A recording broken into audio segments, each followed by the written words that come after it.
Okay, my internet is glitching really bad on TikTok. So question for you is it glitching for you here? And also, can you hear me? What do you guys think? Tell me if you can hear me and tell me if it's glitching. You can hear me. Yay. Glitching though. Glitching? No glitch. No glitch. No glitch. Okay. No glitch so far. Okay. Hello. All right. So yeah, confirmed. Everything's fine over on Twitch. I have 2 restrictions out. Yes. All right. So we call this Fuck Off Friday. And it's where I tell you that I'm really mean to you and I bully you and I tell you you're fucking stupid and I get all these restrictions on my account for being mean to try to bully you into coming over on Twitch and learning something for a change. So that's what we're doing. So it's Fuck Off Friday. So fuck off with all your bad, fucking, violent, bizarre takes that support U.S. imperialism around the globe. You are killing people. You are fucking killing people because you are ignorant drama slop hounds and it's fucking vile. Go learn something. Go fucking learn something over on Twitch. Our Twitch is Madeline Pendleton. That's what we're doing here. No underscore, though. That's the only difference. Okay? Listening to you helps you deal with people in whatever. I know, it's just crazy how people dumb. They're really, really fucking dumb. Justin, wow, you're so nice. Usually, if you're not fucking justifying the slaughter of innocent people in Korea, I'm usually really fucking nice. But once you start doing that bullshit, you'll see I'm not very fucking nice really fucking fast. Hi, guys. And if you want to fight, if you want to argue about it, come join us on Twitch. Fucking argue about it. I'll show you evidence. I'll show you all the evidence your heart desires. You can send me evidence. You can show me what you're looking at. We can fucking talk about it if you want. Whatever you want to talk about. Let's go. Let's fucking go. Get on over to Twitch. It's Madeline Pendleton on Twitch. Oh, thank you, Chuck Norris. Thank you. Imperialism is bad, but that doesn't mean North Korea's government. You don't know anything about North Korea's government. You don't know.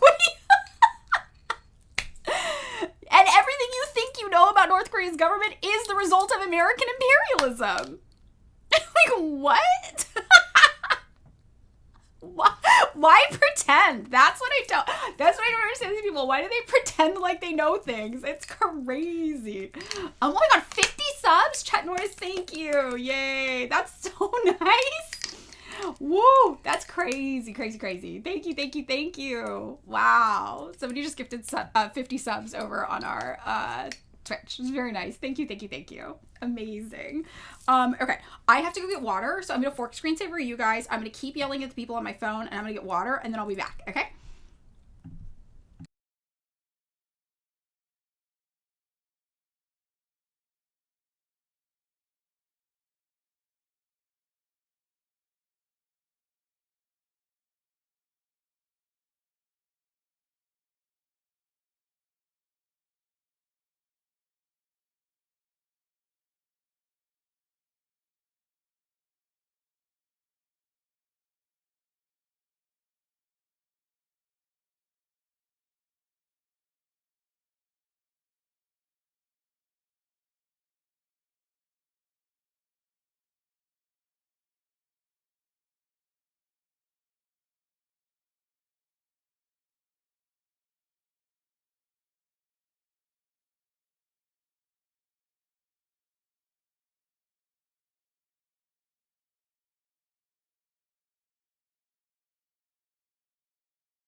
Okay, hi guys, we're back. This is blocking the camera, sorry.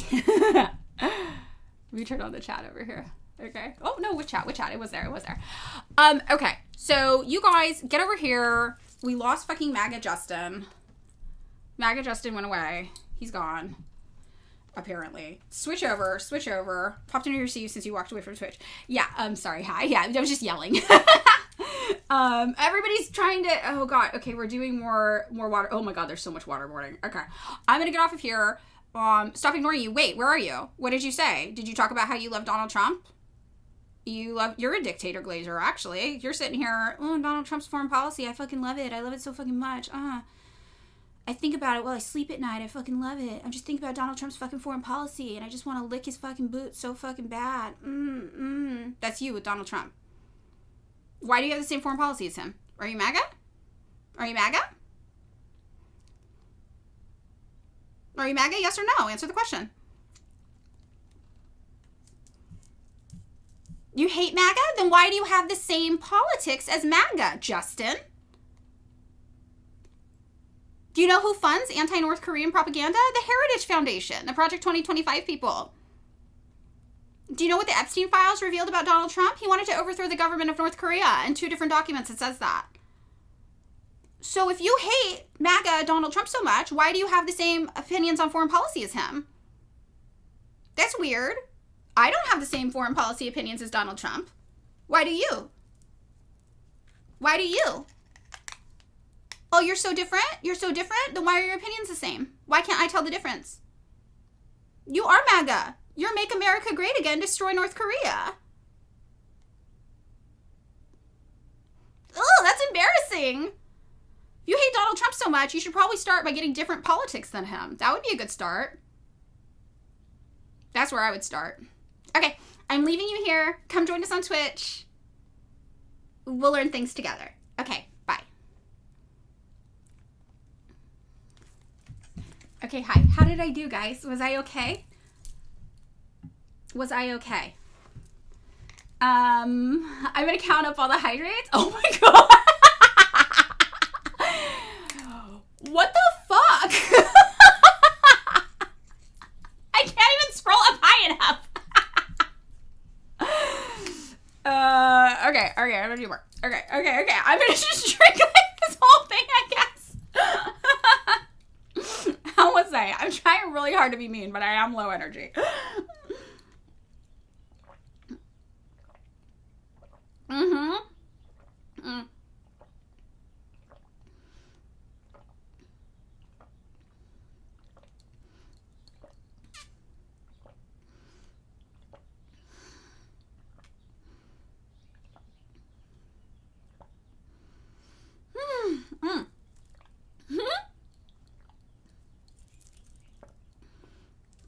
Yay, kudos if EFL, thanks. I'm so glad. We're working on it.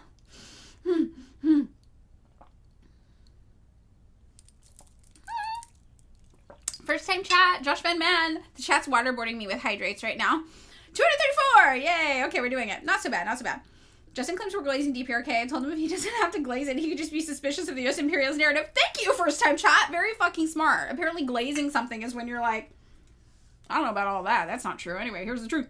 Oh my god, first time on Twitch in years. Hi, welcome Ergonomic Groove. Thanks for coming. I'm way nicer on here. That is a bit I do to try to get people interested because they think the Twitch will be really engaging and fun, and then we trick them when we just talk about politics. A bully cuck because you built something. Yes, I did. Wait, was I mean enough? Should I be meaner? No! Okay, I'll do better, guys. I'll do better. I'm so sorry. First time on Twitch. Yay, Feral House Witch. Welcome. I think it's fun. I think you'll like it. We can share evidence more easily. We talk. It's a nice community. Car. Somebody on TikTok is like, what's your least favorite leftist ideology? And it changes every day, but right now it's Trotskyist for sure. Because I'm fully starting to come into the idea that maybe Trotskyists are in a cult. Like, maybe all Trotskyism is a cult, is what I'm starting to think. Because I, don't understand. I've got this. Okay, hold on, let me drink a little more.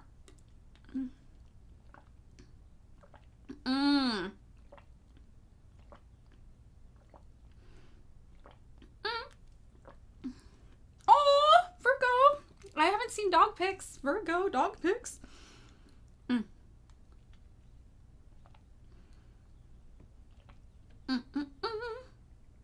Is Justin a big TikToker?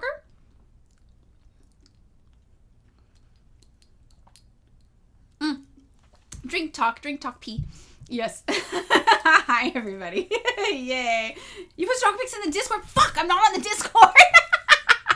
I have to figure out how Discord works. Is $8? Okay, no, good. Okay. Okay, I have to show you guys something happening on my Twitter right now. I'm getting harassed on Twitter, obviously. What else is new? So let me show you. This is what the level where I'm like, are Trotskyists in a cult? I don't understand. Like, because what the fuck is happening? Let me show you this. I wonder if I can even find it, honestly, because I'm getting so dogpiled right now on Twitter by liberals. I know it's my Discord. I know. It's our Discord, though, chat. It's our Discord. Okay. I have to try to find this, because it's blowing my mind. Hold on, let me see if I can find it.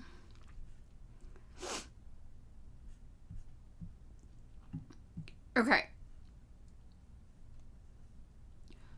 So I'm talking to Trotskyists on Twitter, and they're like, you're a Menshevik for thinking that you have to go through capitalism to get to communism. And I'm like, girl.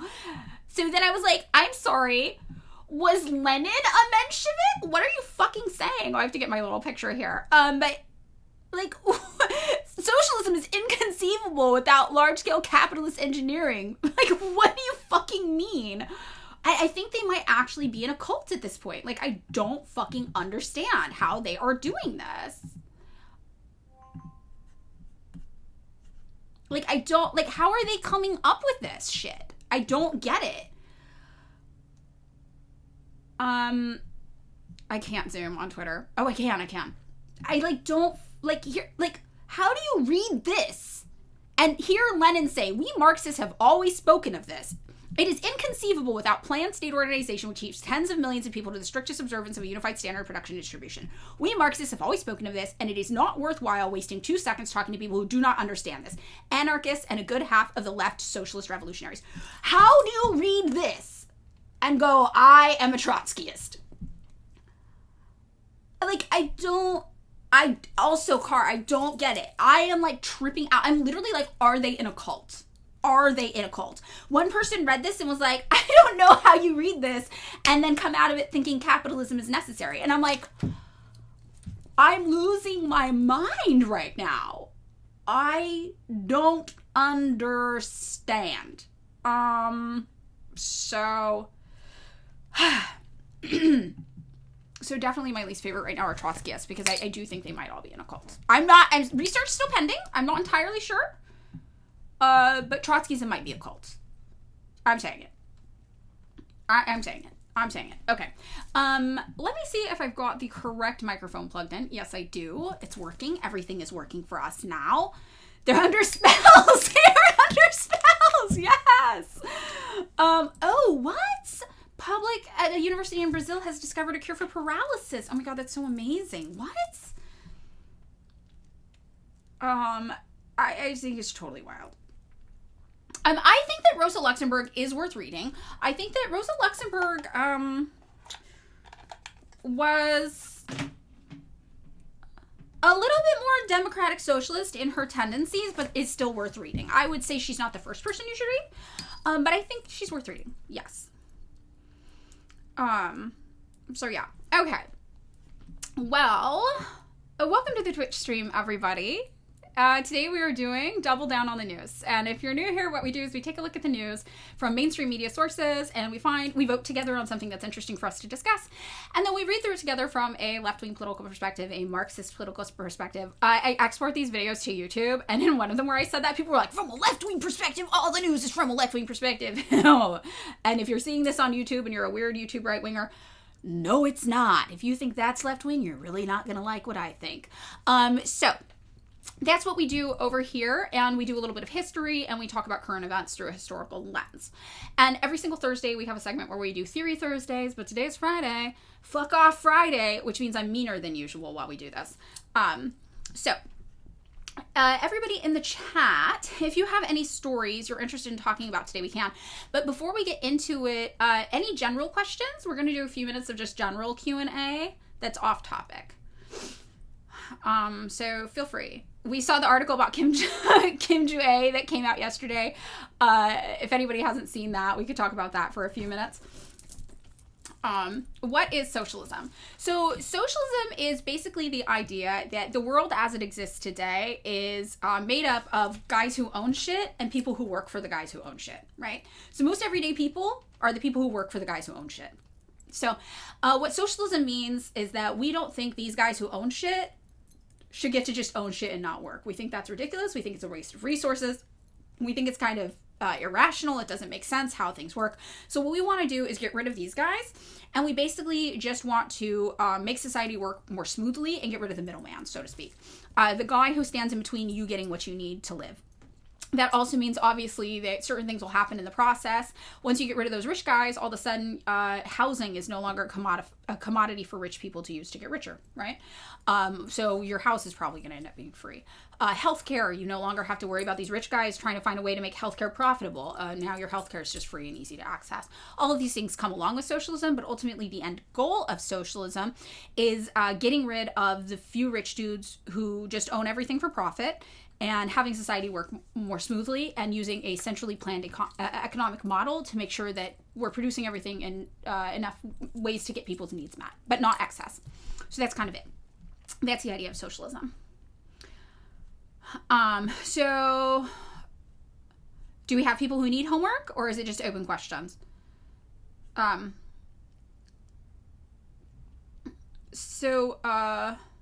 Oh, this is person. Kudos EFL. Socialism was the people who make shit also own shit. Yes. Yeah. You don't, basically, if your boss isn't helping you make shit, what the fuck is he there for? You don't need that. He's not doing anything productive, right? So just get rid of him. I don't know. You don't need him. Sometimes your boss is helping you make shit. That's fine. We can think about that. But most of the time your boss isn't even helping you make shit, right? So what's he there for? Why do you need him? You don't need him. Virgo. I am your landlord. You must pay me $1.3 million. Yes.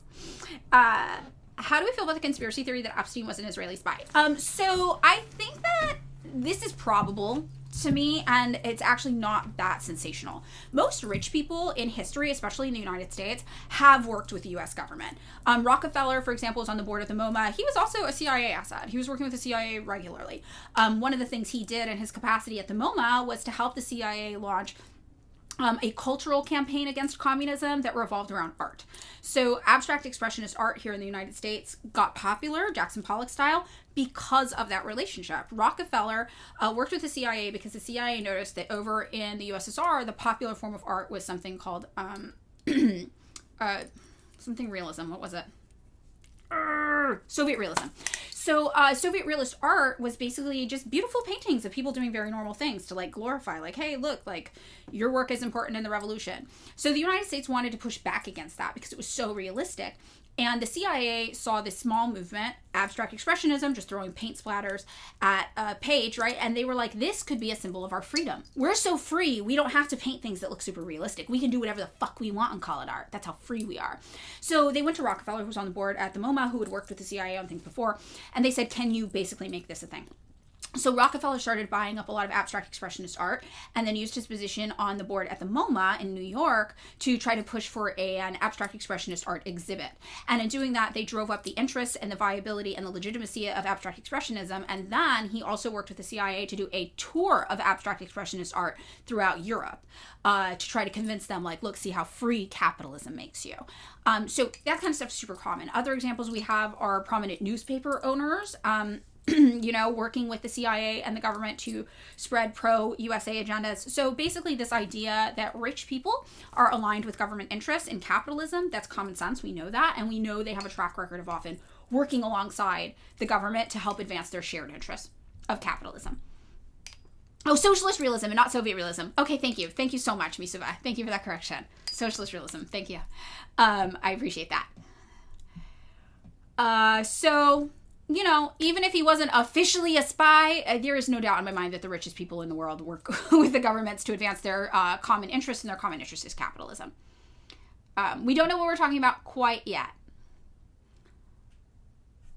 All right, any other questions before we get started? Oh, you have some good news. Okay, you had a union election, whether or not a group of workers keep their union, and you won by 1 vote. Okay, yay. That's awesome. I'm so happy for you.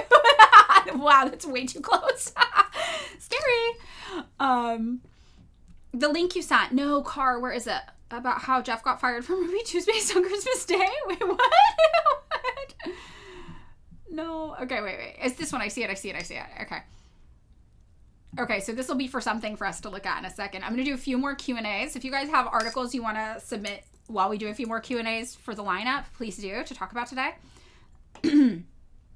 Anything else? Ruby Tuesday. Yeah. Stretching. Yes. Oh, my back just cracked. Could you guys hear it? Yeah, they're Trotskyists. The RCP is Trotskyists. There's a worker in the chat who thinks they're a capitalist and might need a bit of help. Okay, who? Expose yourself. Is it Infinite Gunship? Or is it Infinite Gunship? According to Barbara Bush Foundation for War Crimes Family Literacy, over half the U.S. population reads below a 6th grade reading level. With your interactions with U.S. people, does it sound accurate to you? Yes. Yes, by any means necessary. Yes. And one of the things that's interesting is that most Americans don't understand what literacy looks like. They think that it's your ability to read words on a page. But at a 6th grade reading level, you can read words on a page. You can follow simple instructions. What you can't do is the cognitive processes that accompany literacy levels that include things like drawing conclusions from the text, understanding cause and effect, being able to infer, being able to understand like what will happen next, things like this. Oh my gosh, hi, the Stormlight Archivist. Thank you so much for coming. Yay. So basically, a lot of Americans don't realize the literacy crisis is them. And it's mostly manifesting as a comprehension issue. They can read simple text, but they're not comprehending things. And it really is extreme, and I feel like it has gotten a lot worse. I would say it started to get really, really bad around 2023, 2024.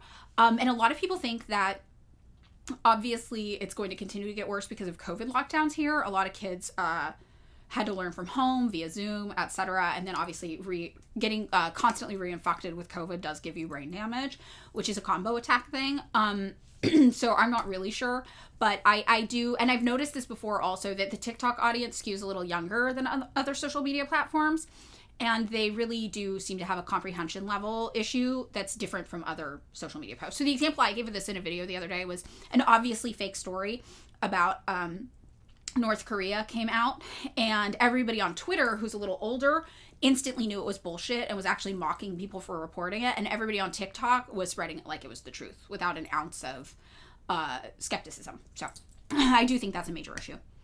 You still mask everywhere. I think that's really good. Ghost in the Cell. I think that is the morally superior position to take. I do not mask everywhere, but I do regular COVID tests, and they're really fucking expensive. I use I use NAT tests, which are the equivalent of a PCR test, and I do them every week. But actually, I have been out for the past 2 weeks of COVID tests because they're on back order. So I actually have to order some this week. I think they're back in stock, and they're $600 for the test. They're very, very fucking expensive because it's the equivalent of an at-home PCR. So, but I do think masking is obviously superior. I'm ding dong. I don't always mask. That's a shortcoming on my end.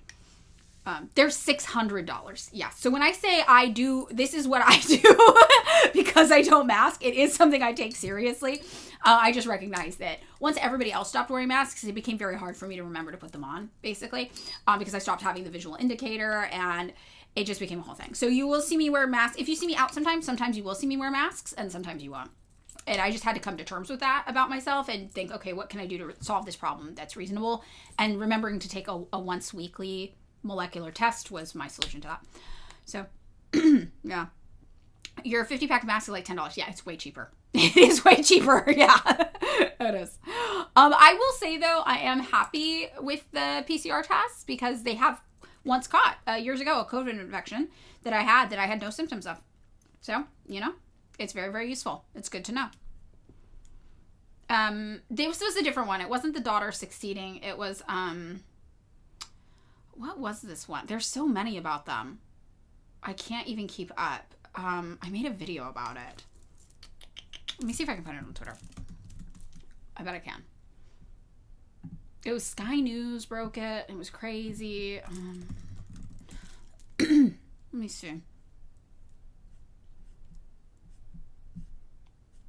Let me see if I can find it.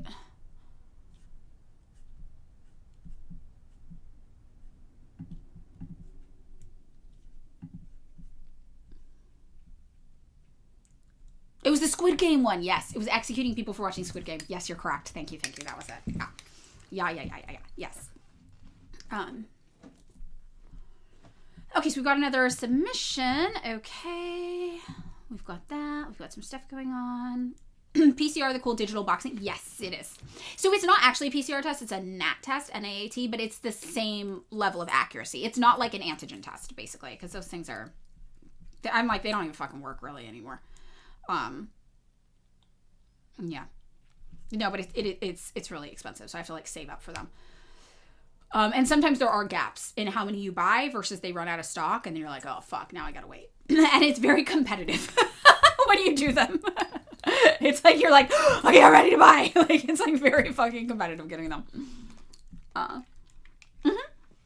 Wrapping up general questions. Wrapping up any general questions anyone else has before we get into it.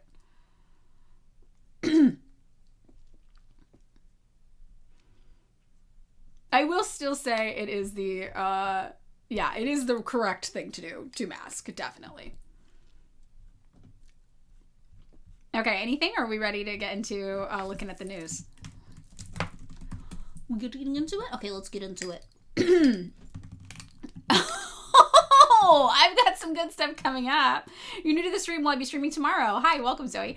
No, I stream Monday through Friday from 9:30 to 11:30 usually before I start my real work. So, all right. We actually have an explainer on imperialism. If you look at my video on demands, there's one there, and it's also exported to YouTube.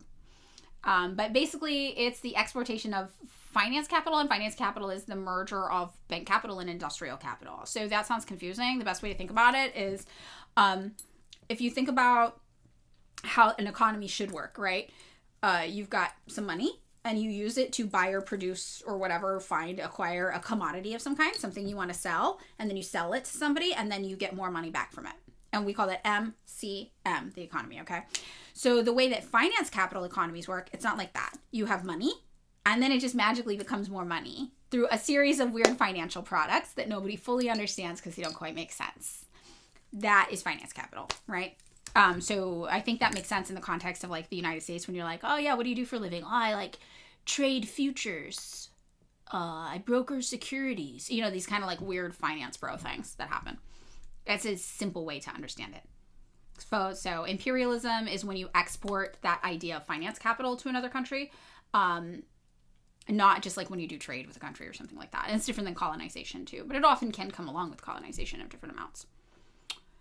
I do have a YouTube channel. I don't keep track of it. I literally just automatically export all of my content from here, and my TikToks that are under 3 minutes automatically go into shorts there. So it's just like a catch-all trash heap for it that happens automatically. So I don't keep up with that.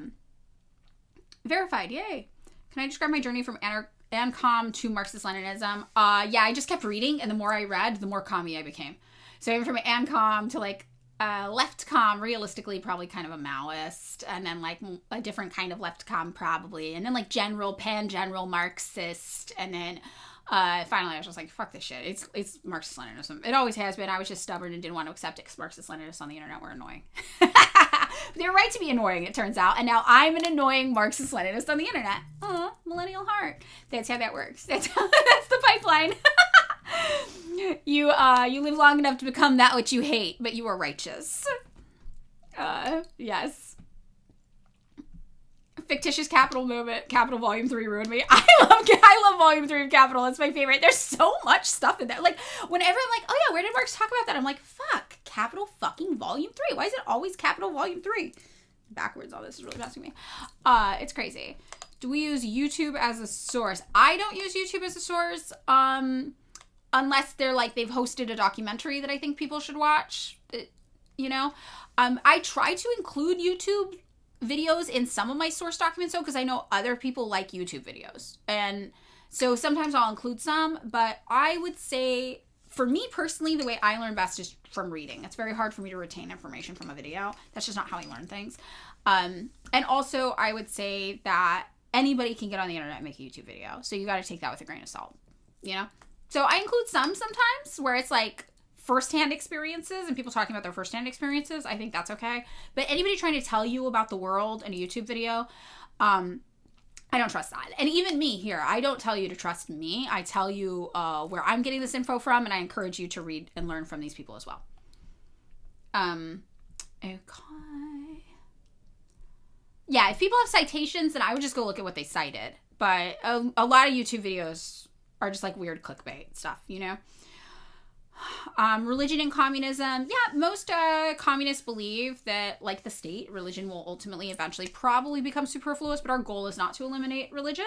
And we're fine with religion existing. We usually don't like you proselytizing your religion, but we're okay with you doing whatever you want to do, obviously. So a lot of places with communism will say you can't go out try to convert people to your religion, and you can't do weird shit like tell people God's going to heal them so they don't need to take medicine.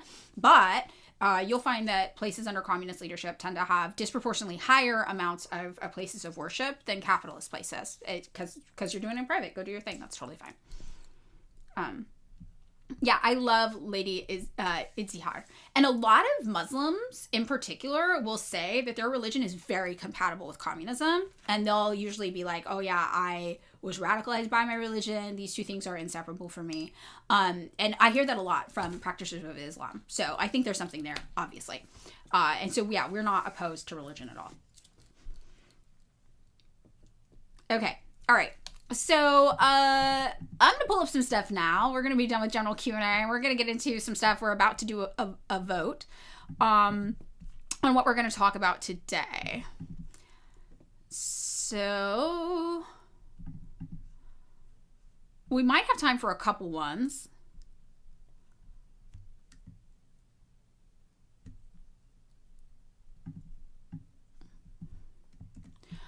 Here's what I've pulled up. Okay, so the first one we have is Cuba. Updates on Cuba. That's one we can talk about.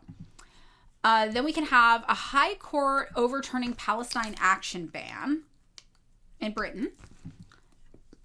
This I just had to open because this headline, this picture, this is the world. This is a Republican, but this is real Democrat energy. Do you know what I'm talking about? Like, I'm surprised this is a Republican because this is libbing out if I've ever seen it. This is libbing out. Okay, we'll open this one too. Meet the YOLO Republicans. Lawmakers with nothing to lose are threatening Trump's grip on Congress. So the girls are fighting YOLO Republican edition. Oh, thank you, PT Wing. Thank you. Right?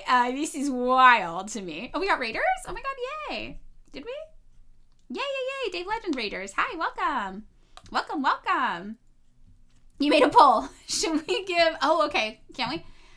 Yes. Okay, chat. I haven't been keeping up with this person. What should the nature of the poll be? Yeah, they're always behind YOLO. Like, what? Welcome, Raiders. We're about to give a troll some homework. Yeah, we do Theory Thursdays. Evo Gulag. I can't electronically gulag somebody. We could just put them on a timeout. Yeah, it's live. Yeah, we're live. Okay, what kind of homework should we give Diddleden? Both Marx and Lenin are racist. Okay, hold on. I've got something. Hold on, please. We're looking up Black Panther work.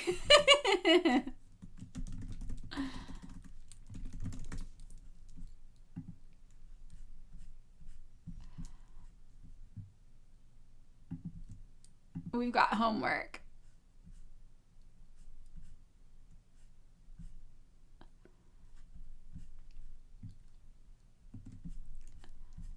If you guys want to know what I'm doing right now, I'm on the Black Panther archive looking for paper. I want to give him a good one, though. I think we should give... no, I'm not addicted to anything. I have no addictions except for caffeine. No, I smoked a cigarette once when I was 13 and it almost made me die. So then to play it off like I was still cool, I said all the other punk rockers who smoked were supporting capitalist corporate trash. Real embarrassing. Okay. I'm looking for this. I'm trying to find something good. Okay, so I think that the article we should have them read is from Black Panther Party. This article, Repression Against the Vanguard. Vanguardism is a core tenet of Marxist-Leninism. It is a little hard to read though here. So maybe we can find a copy of it somewhere else, actually. I feel like we should, yeah, definitely give them something.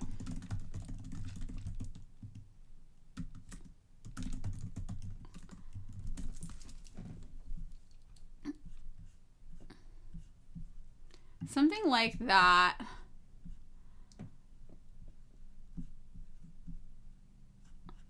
Do you guys know if socialist alternative is Trotskyist?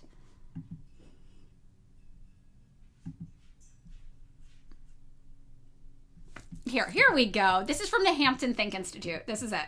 This is it. I've got it. I've got the perfect thing. Okay, so for our little gulag to troll in the chat, here's what we're going to do. We're going to give you, if you're still here, we're going to give you homework. And what you have to do is... Oh my god, it won't let me. Refresh your page or try again or log into your account. Okay, I have to log into my fucking tiny URL account. What you have to do is you have to read this. So you're going to be put on a timeout for 10 minutes while you read this, and then you're going to come back and summarize what you read. And if you summarize what you've read, then you can continue to stay and talk to us. But if you don't do that, then you're just going to get banned because we don't have time right now. Because we can't let you throw the whole class off. You know, like we got to continue with our thing, but we want to talk to you. And it's good that you got the homework instead of the ban, because that means that people, and don't chat GPT it. First time chat correct vibrator. So here it is. So here is the pin for your homework. Sorry, replacing the pin. Do this, and then Virgo's going to put you... Virgo, can you put them on a timeout? I can find them otherwise and put them on a timeout. I know I did not make my curtains. I got them at the bins, but then I washed them and I hurt them. So I have to go through and actually repair them. I have to sew them closer together. And yeah, so this is the timeout process. We deal with trolls. Has anyone come back with a summary? Yes, they have, actually. Yeah, the first person we did this with did. And it was pretty good. Okay, so you're timed out. Read that and then come back with a summary and we'll let you back in and we'll pause our reading then to talk to you about this issue. And what I'm giving them for everybody who's interested is from the Fred Hampton think tank. Fred Hampton was a Black Panther Party, obviously, remembering the original Black Panther Party. And it talks about Marxist-Leninism and the Black Panthers. So I think that's a good read for everybody. Okay, so back on what we were talking about.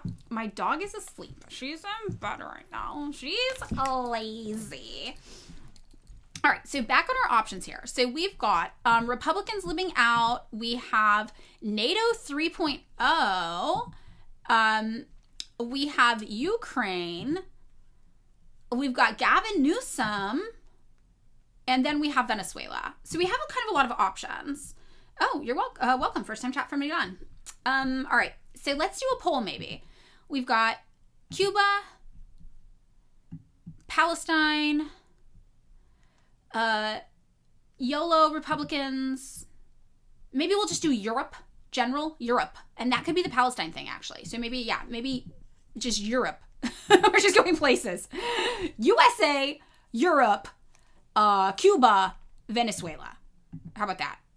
Here with those as options. And the options, so you guys know what we're going to vote on. No, I'll cry if we do Cuba.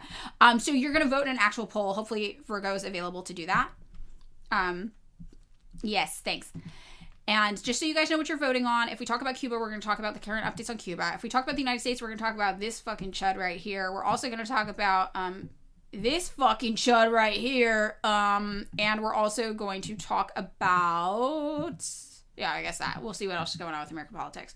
We could also talk about Hassan getting the Madeline Pendleton treatment on saying he'd vote third party. And then, this is kind of what we're going to be talking about here. All right, we did something. So vote away. All right, we'll hydrate while we do. Welcome, first time chat. Liam Cons. Hassan's going to Cuba on an A-chip. That's good.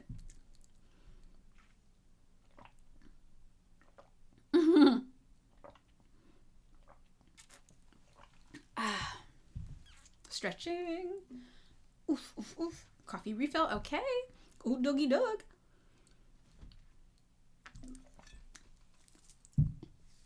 know if our Raiders are still here. Are the Raiders still here?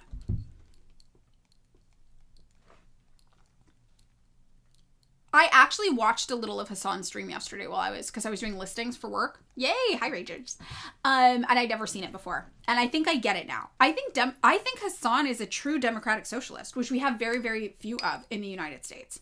I think he's beyond social democrat, but he's a democratic socialist. And I think that is making people break their brains. Because the DSA, they're more social democrats as well.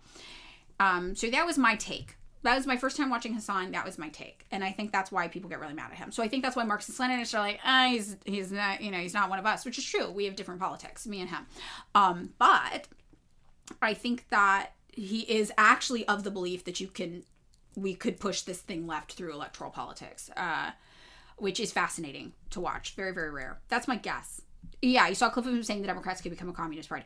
I mean, I think, and I think he is actually a democratic socialist. I think he actually is. So, obviously, yeah, again, different politics. Cuba, okay.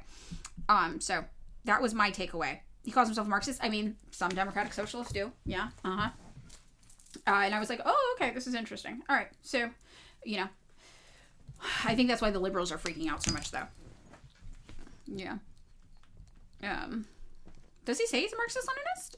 Oh, I don't know. Well, whatever. We don't need to speculate about somebody else's politics. But I was watching while the liberals were coming for him for saying that he wouldn't vote for Gavin Newsom or J.D. Vance.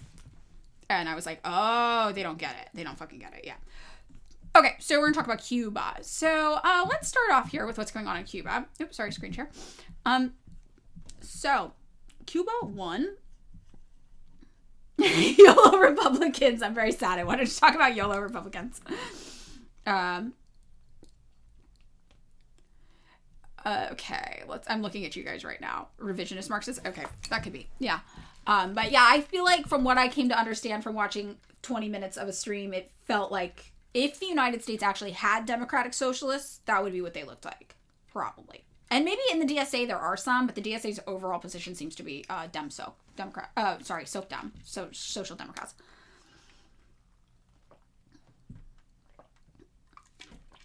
Okay. All right. I do think, though, in terms of alt-left pipeline, I think that kind of stuff can be really useful for people, right? Like, really, really useful. I try to do alt-left pipeline stuff myself all the time. What's the difference between Dem-Socs and Soc-Dem? So a democratic socialist calls himself a Marxist sometimes. They believe in the same things that Marxist-Leninists do, but they think you can get there through electoral reform. They think you can push elections further left. You can get there through electoralism, and Marxist-Leninists don't usually think that. So we often have the same goals as them. We have a lot of the same things in common, and we'll work together with them, but we have ultimately a lot of differences because we don't think that you can vote your way out of capitalism. We still engage in electoral politics, but for more of a mass outreach education kind of vantage point. So that's why we will often work with democratic socialists. Now, social democrats basically believe in reforming capitalism to have a larger social safety net and social welfare system here at home. So they don't want to obliterate capitalism. They just want to do it nicer. So kind of like the European countries that everybody's like the Nordic model, like that. Yeah. So that's kind of it. You think he's liberal propaganda? Okay, well, you guys can fight about it. Oh, it is liberal propaganda that he's a dog abuser. Yeah, he's not a dog abuser. Yeah.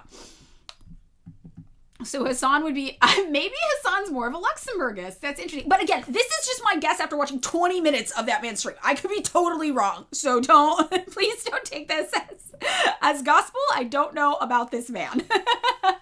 I just know the liberals are really mad at him, and whenever that happens to someone and I see them getting dogpiled by liberals, my instinct is to defend them. But you guys also saw me once do that with an anarchist, so it's come back to haunt me ever since. But I think that's something nice about my instinct is that when liberals dogpile you, I want to defend you. Unless you're a Nazi. The PSL is currently running to win. I work in the Vote Socialist campaigns, and those are some PSL candidates, not all of them, but they're running to win for sure. Because think about this: if you win elections, you have a bigger platform, you have a bigger spotlight on you, you have a bigger microphone, and you're also inside. you're like, hey, look at how fucked the system is. All the stuff I want to do for you, I can't because of the system. So if you want these things, let's change the system now. And that's kind of the Marxist-Leninist idea. So, yeah. Hello, DJ Mule. Hi. Yeah. So, you should run. You should run for office. Everybody should run for office. If you're a Marxist-Leninist, I'm telling you, Lenin was cooking with that one. I was skeptical too. This is the thing about me. I'm skeptical of everything. That's why it took me so long to become a Marxist-Leninist. I was like, I don't know, there's too many of them. They're real loud. Something's got to be wrong with them. No, there's a lot of them because it's correct. There's a lot of Marxist-Leninists because it's correct. See, this is my biggest, my strength and my weakness. It's tied in one, and it's that I'm way too skeptical of fucking everything. And it takes me a long time to come around on shit sometimes. Oh my gosh, me too, thanks. Yay. Okay, you've been watching stuff on TikTok for years. Yay.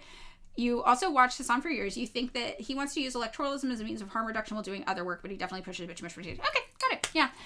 So yeah, that's my biggest issue. That's my problem personally. But I think that if you want to run as a Marxist-Leninist, you should. Lenin was correct. Everything he said about electoralism as a way to meet the masses was correct. And I was skeptical at first, and then I came around. And I was like, oh, once I started actually doing volunteer work from an electoral standpoint, I was like, oh my God, holy shit, this is the stuff I was trying to get people to listen to forever. And now all of a sudden they will, because I'm like, and he's running for office. And people are like, oh, he's running for office? I love office. Tell me more. And I'm like, It's that easy. It's like a cheat hack to talk to people about socialism. It's fucking wild how well it works. So yeah, I think that's what Lenin saw. Alexandra Bruto.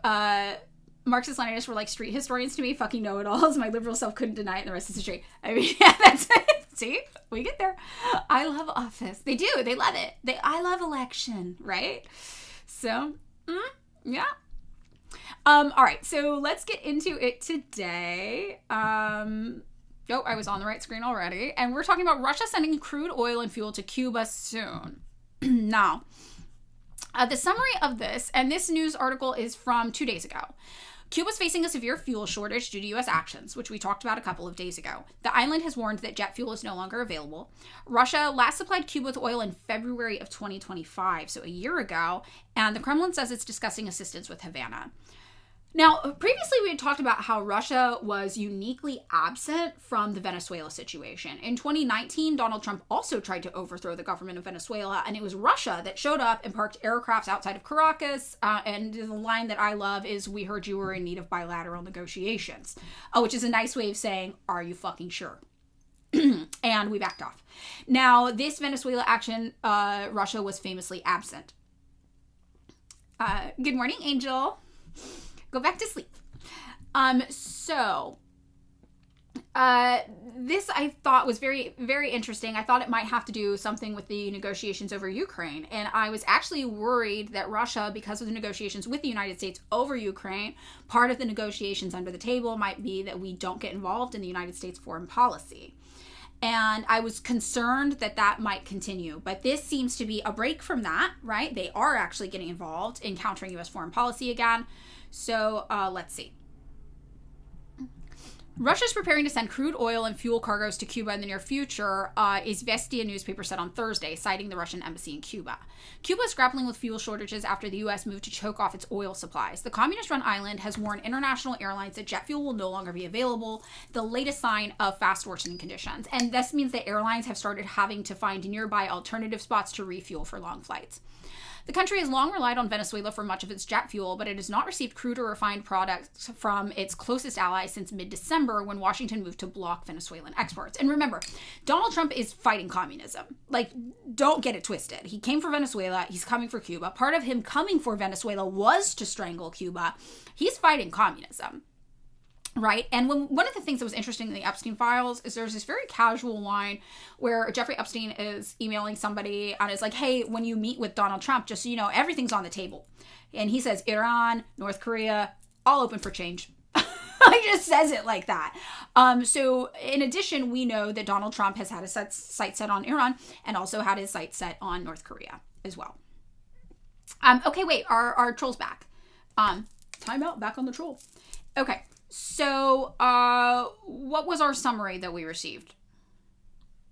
Did you summarize it? Here's the homework that we were talking about here, remembering the Black Panther Party. What do we think? And what were your thoughts?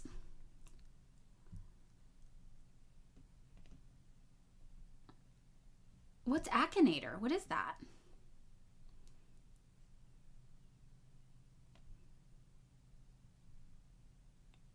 Yay, I'm so glad the streams are going well. I don't know what's good or bad.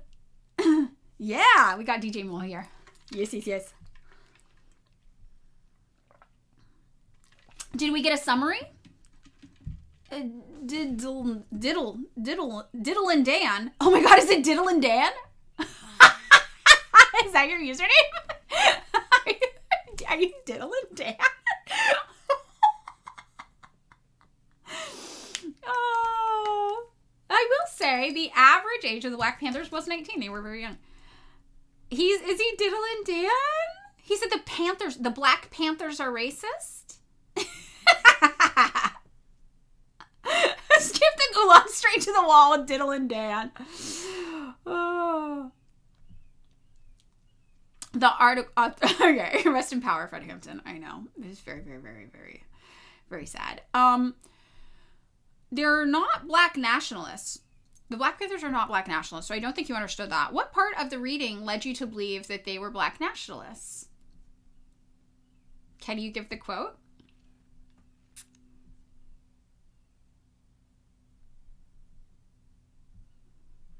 Diddle and Dan, can you give us the quote? Yeah, Rainbow Coalition, never forget. Thank you, first time chat. Half into tank. That is correct, Boba Mirad. They had an issue with women's rights originally that a lot of women in the Panther Party actually brought up. And I will say, thankfully, they did put in a lot of work to rectify those issues. Yes. And they did have a lot of issues with women's rights, so at first. Is Diddle and Dan saying the Panthers were racist against white people? Is that his take? Chat, this is the wall. You learn, no option. Okay, I feel like he didn't do the reading. I honestly don't think this Diddle and Dan did the reading, unfortunately. I don't think he did. All right, I think we gotta block him. He's timed out again. Okay, all right, yeah. Yeah, I don't think he did the reading. Well, you can't win them all. Sometimes they do the reading and they learn, and it's a lovely time. But alas. Electronic gulag. It's gonna be the name of my noise project. Too busy diddling. As it is. And remember, anti-communism is always pedophile fascism in disguise. Let that be a lesson. Let that be a lesson. So, back on to Cuba. Time out over.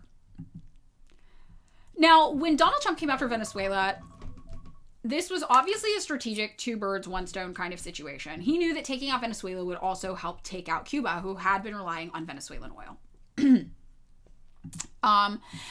So the country has long relied on Venezuela for much of its jet fuel. As we said, they've not received anything since mid-December when Donald Trump started trying to overthrow the Venezuelan government. And now we have this quote from a Russian embassy diplomat that says, supply of crude and oil products is expected from Russia to Cuba in the near future as humanitarian aid. Izvestia said Russia last sent oil to Cuba in February 2025, delivering 100,000 metric tons. The Kremlin declined to comment directly on the reported plan, but said it was in contact with Havana to discuss possible support. We are in close contact with our Cuban friends, and we are discussing options for providing them with assistance, Kremlin spokesperson Dmitry Peskov told reporters. Asked whether Washington might escalate tariffs on Russian goods if Moscow helps Cuba, Peskov said, we wouldn't want any escalation, but on the other hand, we don't have much trade with the United States right now. We'd probably count on constructive dialogue and a solution to existing problems through dialogue. Russia has said Cuba's fuel situation is critical and accused the U.S. of trying to suffocate the island's economy. Moscow has pledged to oppose any form of military intervention and voice solidarity with Cuba and Venezuela. Russia also said on Wednesday it would suspend flights to Cuba once Russian tourists leave the island. Okay, so that's the update there. Now, this is really interesting. As everybody knows, Russia does not currently have a Marxist-Leninist government, right? Russia has not had a Marxist-Leninist government since 1991. So a lot of liberals will be very, very confused about why Marxists don't fucking hate Russia. And the reality is that if a country does not have a Marxist government or a socialist government, we tend to view all of these countries kind of in the same way, all right? They need a worker revolution. They need a worker revolution. I would love for Russia to have another worker revolution. However, in this group of countries that are in need of a worker revolution, right, there are different countries who still do stand up against American imperialism in a way that we give critical support to them over this, right? We critically support Iran and Russia because of this. We know that if we want to stop the United States, the American people aren't going to, certainly. Not at this stage, anyway. I hope they prove me wrong, but they're not stopping the United States from doing whatever it fucking wants in Cuba. So who realistically would stop them? It would be Iran and Russia. And that's the ultimate irony, is that all of these liberals who hate Donald Trump then go out and say bad, weird propaganda things about Russia. How are you going to talk shit on Russia while letting Russia fight your battles for you? That's something that I will never understand. Now, it's true that Russia is not our ideal internal government. There are many problems in Russia that we can talk about. The destruction of the USSR was a great loss, a loss that I mourn, right? That is very, very, very sad to me. But when you're talking about critiques of capitalism and all of these countries that haven't had worker revolutions are lumped up in this kind of capitalist world, to single out Iran and Russia, the two countries that happen to also be the ones standing up against the United States, feels politically short-sighted and ignorant, right? It feels naive. Because what is Russia doing that the United States is not doing? Why would they be the people you would go after as though it's some unique evil in the world, right? That doesn't quite make sense to me. So this is exactly the reason why we don't join the fucking hate on Russia for no reason brigade, because it's politically a little bit ignorant and short-sighted. Russia is capitalist now, a lot like the United States. Exactly. But they are also, as a capitalist country, still the only country, and some people will tell you that their version of capitalism is a little different. I fully am not familiar enough with the internal workings of Russia's economy to be able to make a case for them being anything other than capitalist. There are other great educators who are more familiar with that, who you should probably listen to if you want a more in-depth understanding of Russia's current economy than I am, okay? But what I can tell you is that Russia is not doing imperialism because they have a commodity-based market. I am aware of that. And while they are not Marxist-Leninists, the second largest political party in Russia is still Marxist. So they do have more left-wing influence than certainly the United States does. That doesn't mean they're a left-wing country necessarily, and that doesn't mean they don't need a worker revolution. They do. So when we look, though, at things like this situation, this is why Marxists do not jump on to the fuck Russia, Russia's the most evil country in the world, big bad scary Russia train that liberals do all the time.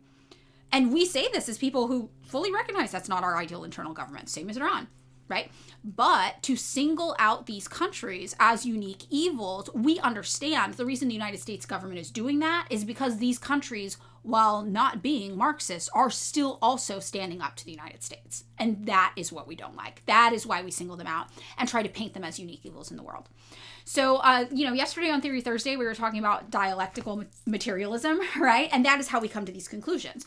To view the world in a binary way, in a good versus evil way, in this biblical way, that's what liberalism teaches people to do. That everything's about this like ethical, moral view of the world that simplifies everything, and we don't do that, right?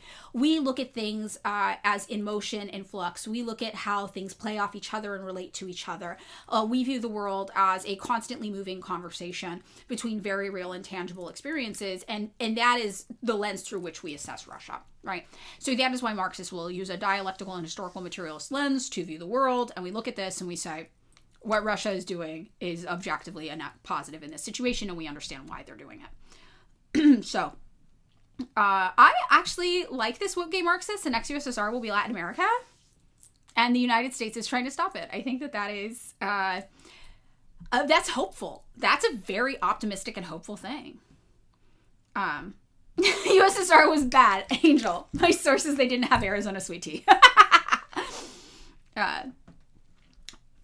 Very, very interesting. So this is what's going on with Cuba. Let's see if there's anything else going on with Cuba updates for what's going on the island. And if not, we can talk about a little bit more about Russia in this context. I'm just pulling up some more news stories. We'll see what ye old slop tanks BBC and Al Jazeera have to say. And the Miami Herald. You guys know I love learning about Cuba from the Miami Herald's perspective. All of the anti-Cuba expats. So, Cuba warns airlines out of jet fuel, announces drastic measures amid U.S. oil blockade. This is more of what we kind of talked about last week. We kind of knew that they were doing this. And this is actually interesting. This is from the 2nd. So this is a little old, but they offered security updates from the 2nd to some American officials. So Air Transat aims to repatriate all of its customers in Cuba within days. So Canada is basically trying to get all the Canadians off of the island. There's a poll. What should Oliver's current homework be? Oh, State and Revolution. Okay, who's Oliver? I keep missing this stuff. Who wants to, I feel like it's on. Oh, I had it pulled up because we almost talked about it yesterday. Yes. Okay, but you can't make it read all of it, you guys. There's no time. Oliver thinks revolution's a waste of time. Oh, okay. What chapter to start? The eve of the revolution summed up. This will be it. This is great. The revolution summed up. Okay. Tiny URL, trying to keep me down, trying to limit us, trying to censor us from sharing Marxism with the world. Okay, tinyurl.com/3JKEMPSF. All right, here's homework. If someone wants to pin, I'll pin it. This is the homework. Virgo, if you want to put this person on time out, they can read what the homework is that we're giving them for everybody else in the chat. The revolution summed up. It's not super, super long. They don't have to do the eve of revolution. That was above. Just this part 2. And not into part 3. So it's short. So they'll be able to read it. And that should be easy for us. So we'll see what they say. Hydrate. Okay, I'm hydrating.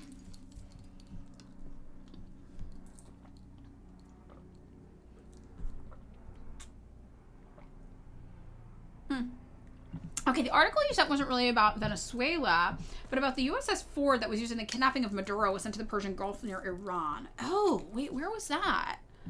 Which article was that?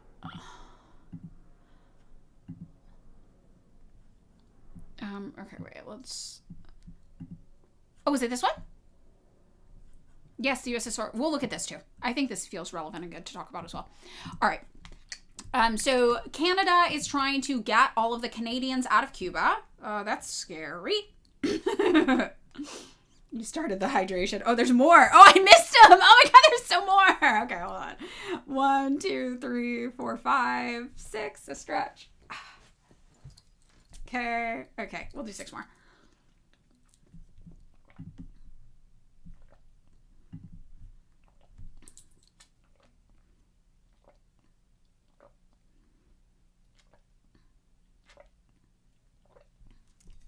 New York Times. I found it. Hijabi.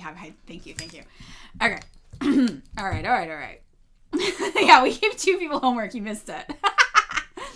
You buy the Revolution product. That's how you do the revolution, right? You support the Revolution company. Tunnel vision. That's how we do it, guys. All right. So Canada is trying to get 5,000 people out of Cuba. They seem to be concerned about people getting stranded there, very obviously, because of the flights. There's a lot of other tourists who are stuck in Cuba, obviously. They're calling this a geopolitical mess. One of these tourists, Carrie Davis, said, "I'm happy to be safe and not caught in a geopolitical mess, but sad because I love Cuba." So we're talking about the United States still putting pressure on them. Mexican President Claudia Sheinbaum pledged Thursday that her country would send more support of different kinds when the ships returned to Mexico. You know, they were sending some things and it got caught up in the dealings with the United States. Mexico has a significant amount of trade with the United States. So a lot of these countries who do a lot of trade with the United States are basically being asked to choose between their own people and the Cuban people, which is a very, very challenging position for a lot of these countries to find themselves in, right? And I think a lot of Americans are like, why aren't they doing more? But also, as an American, I'm like, why aren't we doing more? And the sad reality is that during the War on Terror, I saw some of the most mobilization in the American public that I've ever seen. I haven't seen that much since, really. And it did not end the war. So I think, to me, the most important thing we could be doing right now is spreading socialist consciousness and trying to me right now, my focus is trying to get people to join socialist orgs. And to me, that's going to be what you can do. Spontaneous mass action, obviously, is going to occur whether you plan for it or not. You can't plan for that. But what we can plan for is to get more people educated about long-term ways to address these problems.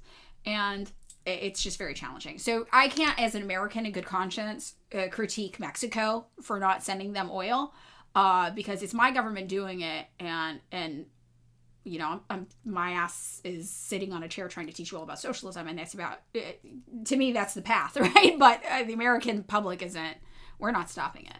So it is what it is. And we're not at a place of revolutionary consciousness where the average American public member understands why they should stop this, understands what's going on, even knows what's happening in Cuba, which is very, very, very challenging. It's very, very hard. It's a sad realization to come to. And that doesn't mean you don't try, right? Many, many socialist orgs are organizing Cuba outreach. They're organizing, trying to get supplies to Cuba. They have always tried to get supplies to Cuba. If you're in a socialist org, odds are your org has always been taking supplies to Cuba. This is a fight that we've been involved in for a really long time. So that's why I'm like, try to get as many people in socialist orgs as possible. And that is a way, because we have always been trying to help Cuba in that way. Yeah, meanwhile, mean, super scary, evil Russia is saving their lives. Exactly. And that's why I'm like, if you're an American liberal, why are you letting Russia fight your battles for you if you hate Donald Trump so much? First time chat, Alien Night Owl, we got to start educating somehow, someplace. Exactly. So that's why I try to funnel everybody into orgs, because I'm like, that's going to be, I think, the best chance of success at this. We're talking about, we weren't talking about the Nuestra America flotilla to Cuba, but we should. Let's do that too. I'll look that up also. We're just talking about Cuba in general, Cuba updates. So let's take a look at this as well. So here we go. Sorry, screensaver for a moment. This is the Nuestra America flotilla. They are sailing to Cuba, bringing critical humanitarian aid for its people. The Trump administration is strangling the island, cutting off fuel, flights, and critical supplies for survival. Sorry, screen share. The consequences are lethal for newborns and parents for the elderly. That is why we are launching the Nuestra America flotilla, setting sail from across the Caribbean Sea in solidarity with the Cuban people. So they're saying, together we can break the siege, save lives, and stand up for the cause of Cuban self-determination. We are asking for your support to help us prepare the mission and purchase the food and medicine that we will bring to the Cuban people. So this is what they've got going on. And you can sign up to help them if anybody wants to check this out. Has anybody seen anything about this in the news? Okay, bye, Angel. I hope they get a lot of attention too. Maybe I'll make a video about this today. I don't know. We should probably talk about it. Just lurking 26.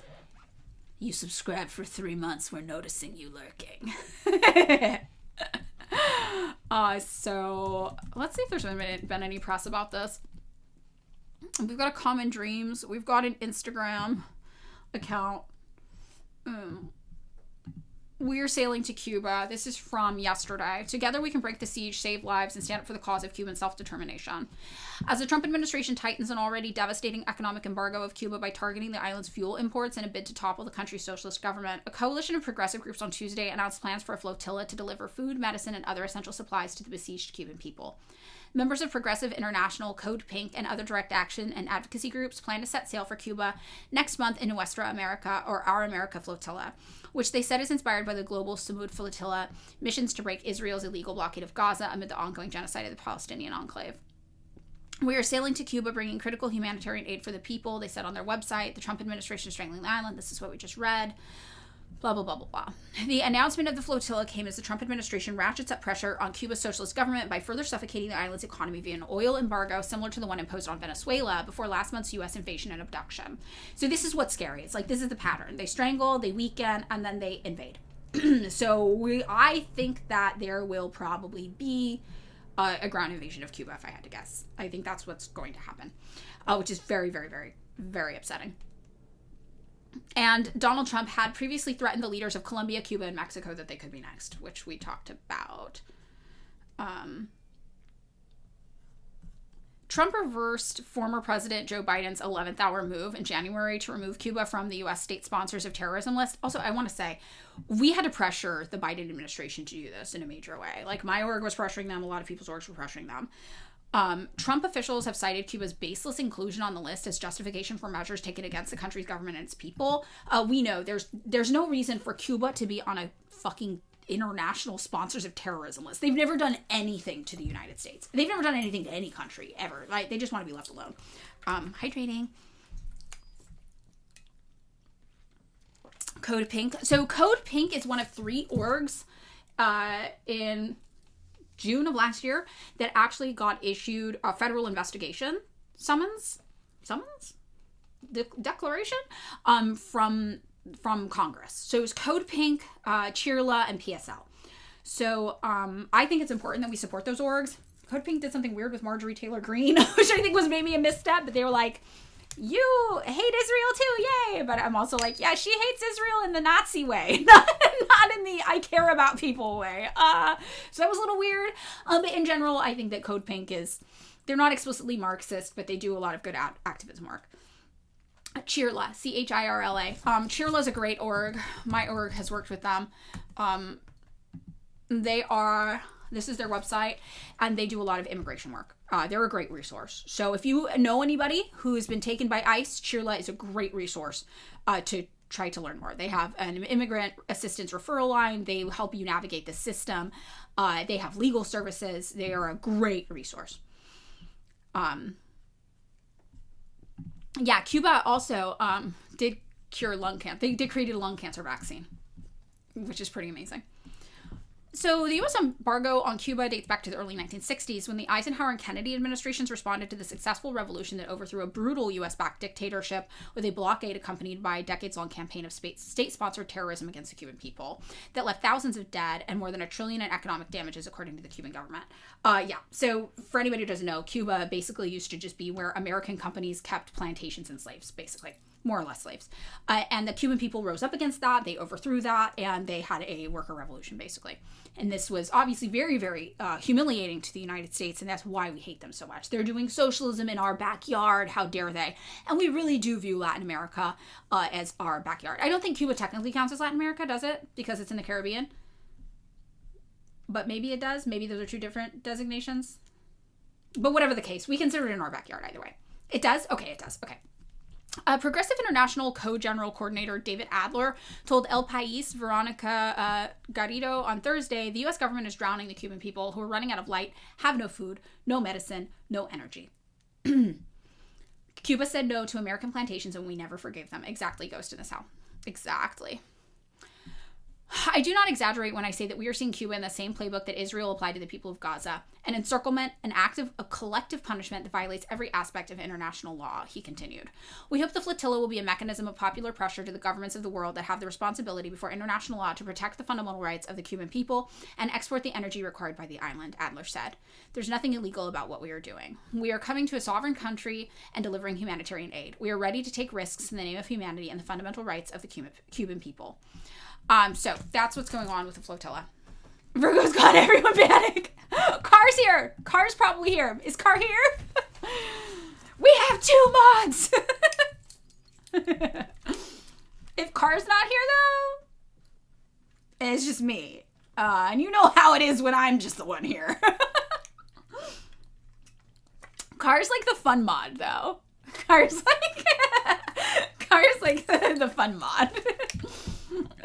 Okay, maybe it's just me. Maybe Car's not even in here right now.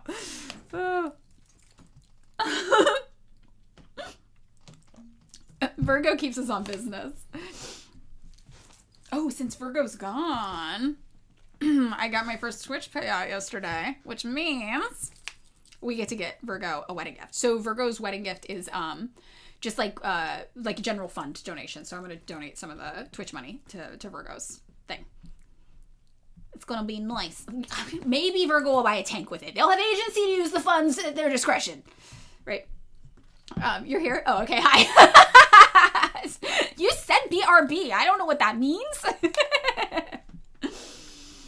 How much did we make? We made $600. It is worth it to stream, everybody. Thank you. Thank you for doing this and paying for me to do this and keeping me here, because I really do enjoy it, but I would not be able to justify it without being able to make a little money off of it. So I appreciate you all. Thank you so much. And that will help me get my car registered this month. I really appreciate it. So thank you. And we'll help Virgo buy a tank, but I have to coordinate with Virgo about that. I'm going to DM you on TikTok about it. So very, very nice. And I will say, not only do I like streaming more, I think that it also, I think it rots people's brains less. I used to be anti-streamer because like I said, I'm skeptical of everything. I'm like, first and foremost, I'm a fucking hater. But I think that it's actually like better to make content this way and engage people in a more long-term thought out process. It depends on the streamer. Okay, maybe yeah. I enjoy it. So I hope I'm good at it. I hope I'm okay at it. I'm always asking for constructive criticism too. So if things are annoying, like I'll try to listen back to some of the streams sometimes. And this one I notice things that are tics that are kind of annoying when I say so, or sometimes when I'm not hydrated enough, so I'm trying to be good at it and catch those things. Typical millennial hating Gen Z. Oh my God, yay! GG high fructose corn syrup. Thank you. Okay, good. Wee. All right, I'm gonna hydrate again. You guys already, look at how much water you want me to drink already, though. Okay, thank you, Hegel's Big Dialecticals.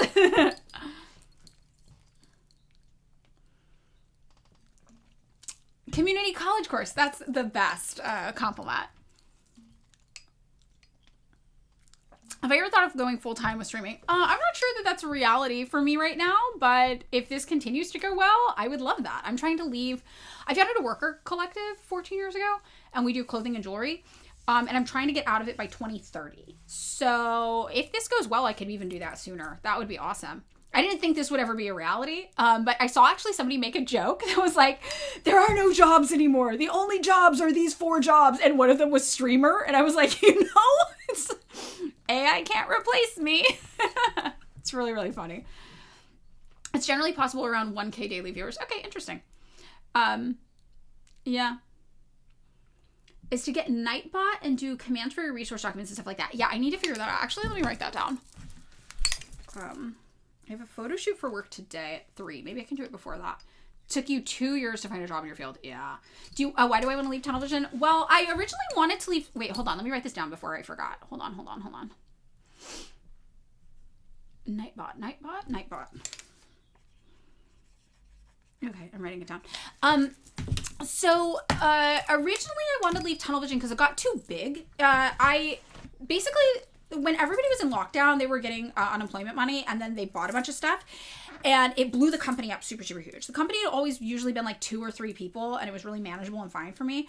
But during COVID lockdown, it blew up. It got really, really, really huge, and it became 12 people, and it was just way too big for me to like. I didn't like it. I liked things when they were smaller and easier to manage.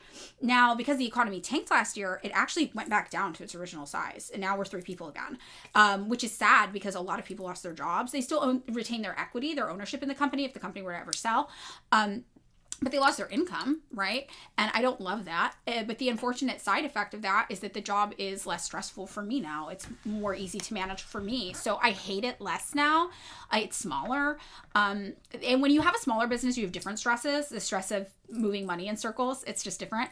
But the reality is that even with that, it's more preferable to me. Like I never, I'm the manager of the business. I'm the person who's been here the longest. So, whatever the case, that's what happened. And I still would like to leave. And at that time, I'll just turn the company over to everybody else who has equity and works there. I just forfeit my equity. It's not like I would charge them or anything. But I have to I want to try to get the company built up again by the time I leave so everybody can come back on, because I think that's fair, So I'm kind of at an impasse with it right now. I can't control the economy though. Right? So the economy is obviously trash. Nobody wants to buy anything right now. So I don't know. I'm trying to basically think about it. Like what the best course of action is from here. It was a big economic last year though. For everybody, not just me. Everybody. Oh, you joined CPUSA because they're the only one in your state. Okay, yay. All right. So you're not sure if they're ML or DC. So I was under the impression they were just general Marxist, because when I was with them, that's more what they were. But now I think they are Marxist-Leninist. I was talking to Django on TikTok, because Django's CPUSA, and Django's like, yeah, it's Marxist-Leninist. So I'm like, oh, okay. And they're making a lot of changes at CPUSA that I approve of. They're no longer telling people to vote for Democrats. They're doing all these things. So I think they are moving in a Marxist-Leninist direction, or they are explicitly Marxist-Leninist. So I'm actually going to start recommending people. I'm going to start saying FRSO PSL to CPUSA because of that, because of my conversation with Django. So I think that's good. They expressed that they were ML. Yay! Okay, yay! All right, great. Okay, good. So, yeah, I'll start including them in the list of the national orgs. CPUSA, FRSO, PSL. Those are going to be the orgs that I recommend. Yeah, not ACP. We don't do ACP. Don't do ACP. I recommend any org except for ACP and Bob Abakian. That's it. Yeah, Django's doing great stuff. I think Django's really cool. So, definitely very, very cool. All right, so let's get back into some of this Cuba stuff going on. So we've got the flotilla going out. There's not many updates other than that they're struggling and it's fucking horrible, right? And the history of what we've done to Cuba is obviously atrocious. And their only crime is being socialist. That's it. Their only crime is being communist. So Donald Trump is engaging in an anti-communist extermination campaign right now. And anti-communist extermination campaigns are not new. They have historical precedents. They come from a historical point of reference. Anti-communist extermination campaigns have quite literally killed millions of people all around the world. And to go back to our first troll we had earlier, who was like, Marxism's a racist ideology. Marxism is and Marxist-Leninism in particular, is a liberation ideology for the most oppressed and marginalized people around the globe.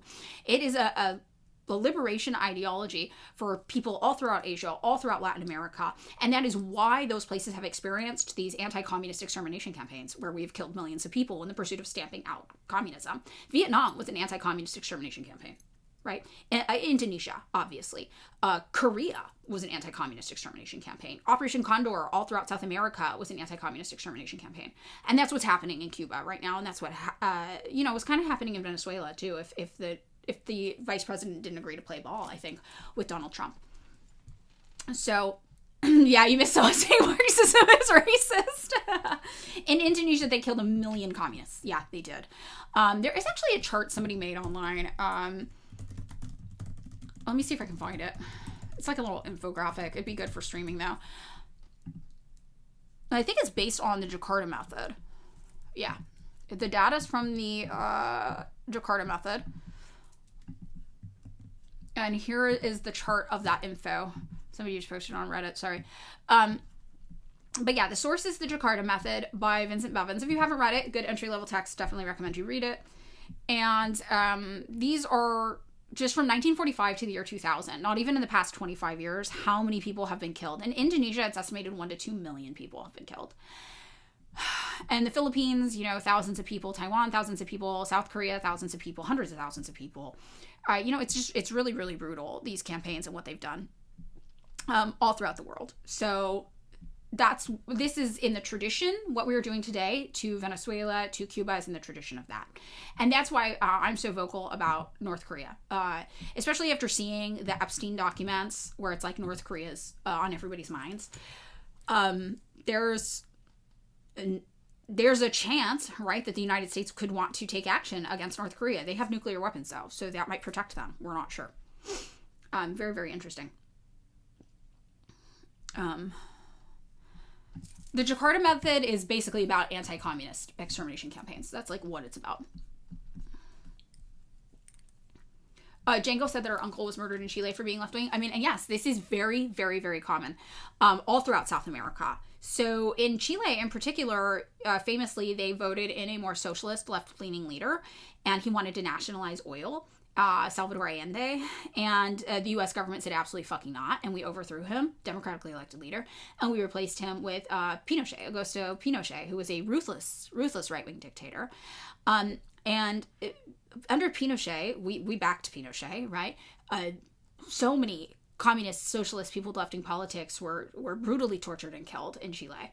That's a very, very, very common thing. And an interesting thing is that the United States actually has something called WINSEC. If you're not familiar, School of the Americas is what it used to be called. Now it's called WINSEC. It's a training camp where we teach people from South America how to be dictators. So it's based in the United States. And you can come there. And we teach you how to torture people, how to interrogate people, how to stamp out communists where you are, and basically how to overthrow governments. And our hope is that you will go back and you will overthrow your government and you will install a right-wing fascist dictatorship that is loyal to the United States. And there are many, many graduates of School of the America, WINSAC, that have done just this. And at the WINSAC, when you go inside, there is like a little monument honoring Augusto Pinochet. And he was not a graduate of School of the Americas, but he was like considered an inspiration for it. So it's called WINSEC, WINSEC is what it's called now. It used to be called School of the Americas. So this is WINSEC, Western Hemisphere Institute for Security Cooperation. A very, very dry name. You would not know. They are teaching you how to murder people and torture people.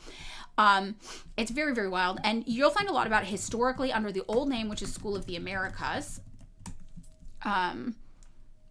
And you'll find people talk about this. You'll find a lot of articles. A School of the Americas Watch is actually a good resource if you're just starting to get information about this. And this is put together by people who are victims of School of the America. And they say they began in 1990 to denounce the 1989 School of the Americas graduate-led massacre at the University of Central America in El Salvador. So this was all across South and Central America. Yeah, we professionally teach evil. Oh yeah, we bring these people here and we teach them how to do it. School of the Americas, renamed WINSEC in 2001, is a U.S. military training school based in Fort Benning, Georgia. The school made headlines in 1996 when the Pentagon released training manuals used at the school that advocated torture, extortion, and execution. Despite the admission and hundreds of documented human rights abuses connected to soldiers trained at the school, no independent investigation to the facility has ever taken place.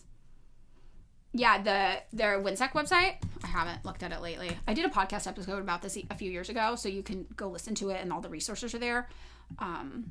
Courses. Course catalog. Oh, okay. Operational tactics for hemispheric security course. Jesus. I'll actually look this up and show you guys.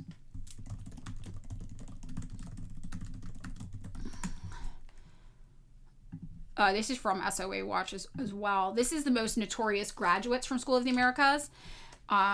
It talks about them and the massacres that they carried out in Argentina. There was a lot of this. So my friend's mom actually had to flee Argentina because her friends were executed in Operation Condor-related anti-communist extermination campaigns. So a lot of dictators, a who's who of bad dudes from South and Central America, basically. And again, you won't find Pinochet on here, but there is at the school a little monument honoring him, which is absolutely deranged because Pinochet was a vicious, vicious, bloodthirsty dictator. Absolutely horrible. And that's what they're teaching you to do. They're teaching you to be a little Pinochet. That is what they want, and they are not shy about it. So this list just goes on and on and on. And this website, School of the America Watch, is a good resource if you're starting to learn about this. So they say, over the past 30 years, School of the America Watch has grown to be the largest grassroots Latin American solidarity organization in the United States. In 2016, SOA Watch moved to Nogales, Arizona, Sonora to call attention to militarized U.S. foreign policy as a principal root cause of migration. So this all ties in also to ICE and what we're seeing here today, right? And I think this is a really good resource for you guys.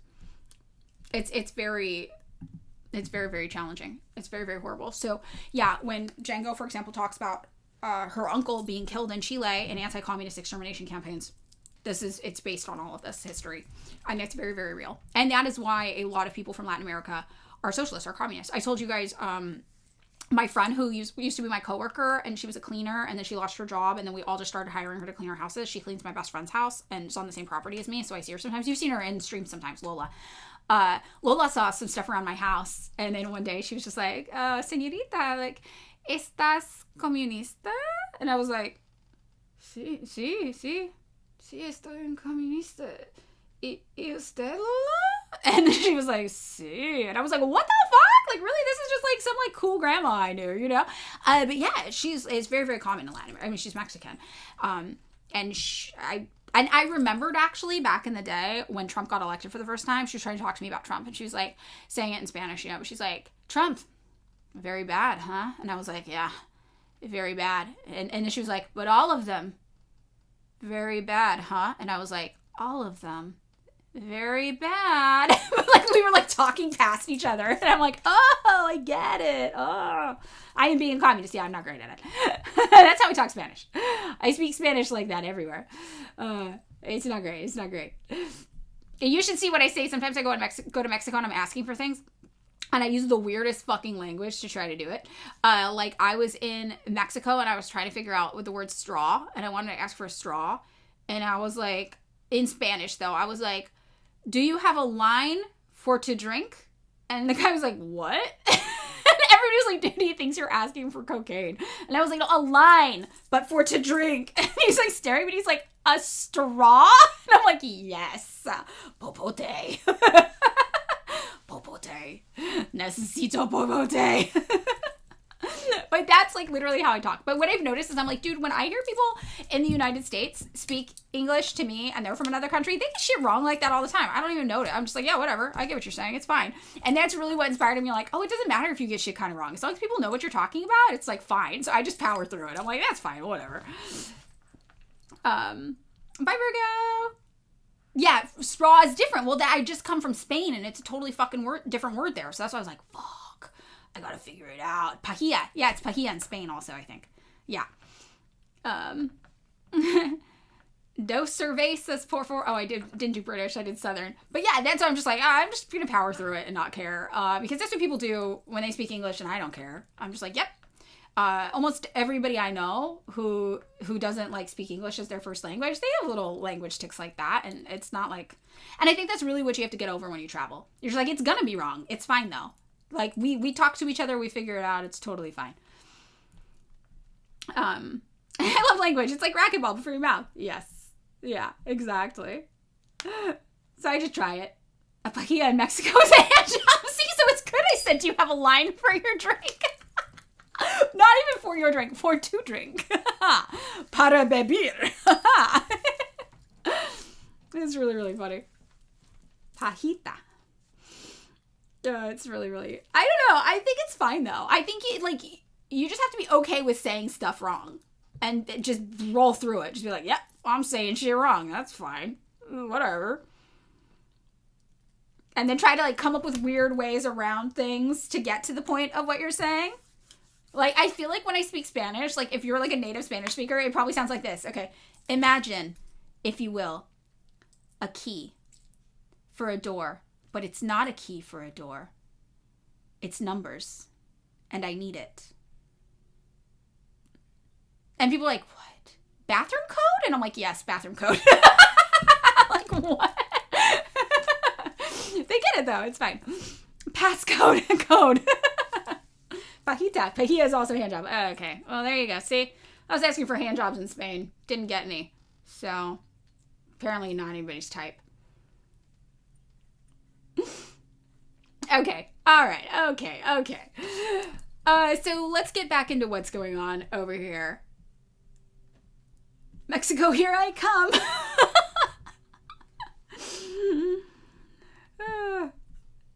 People are arguing if Brazil is a Latino country. That's an interesting conversation, actually. Virgo leaves in its chaos. We're talking about hand jobs. Everybody's doing cocaine. Okay, wait. Take a break for a second. I'm going to take a break. I'm going to do a bathroom break. And when I come back, we're going to continue. Maybe not talking about Cuba, but maybe talking about Russia a little bit. But also, I want to look at this article about the aircraft carrier as well. So we'll kind of sift through all this for the next 30-ish minutes or so. All right, but I'm going to do a bathroom break for a sec. So one moment.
Okay, I'm back. You guys made me drink so much water. That was inevitable. That's not my fault.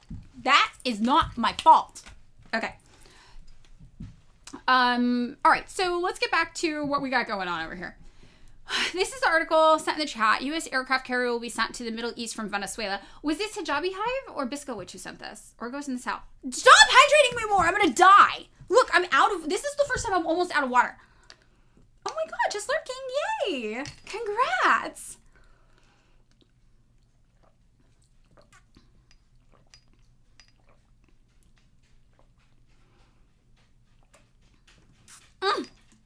Oh, and I got balloons.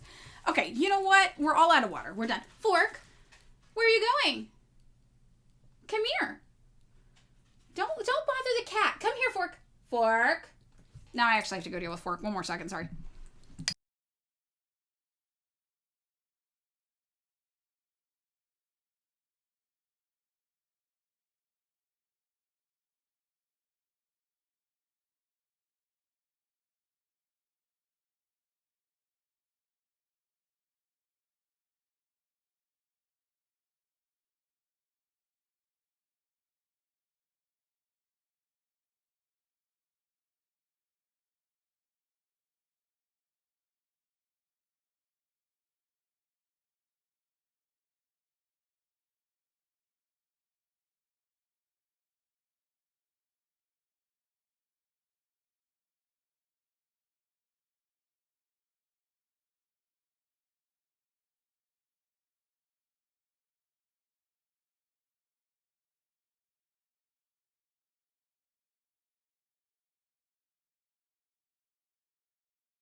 What about now?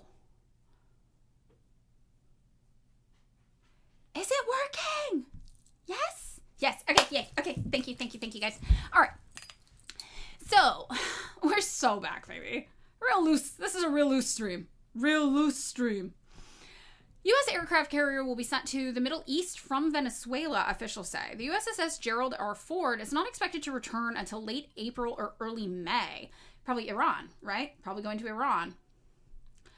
The aircraft carrier USS Gerald Ford and its escort ships deployed to the Caribbean will be sent to the Middle East and are not expected to return to their home ports until late April or early May. The ship's crew was informed of the decision on Thursday, according to 4 U.S. officials who spoke on the condition of anonymity because they were not authorized to speak publicly about the decision. The new orders will have it joining the USS Abraham Lincoln carrier strike in the Persian Gulf as part of Trump's resurgent pressure campaign against Iran. Yeah. So this is also when we talk about all this stuff's connected.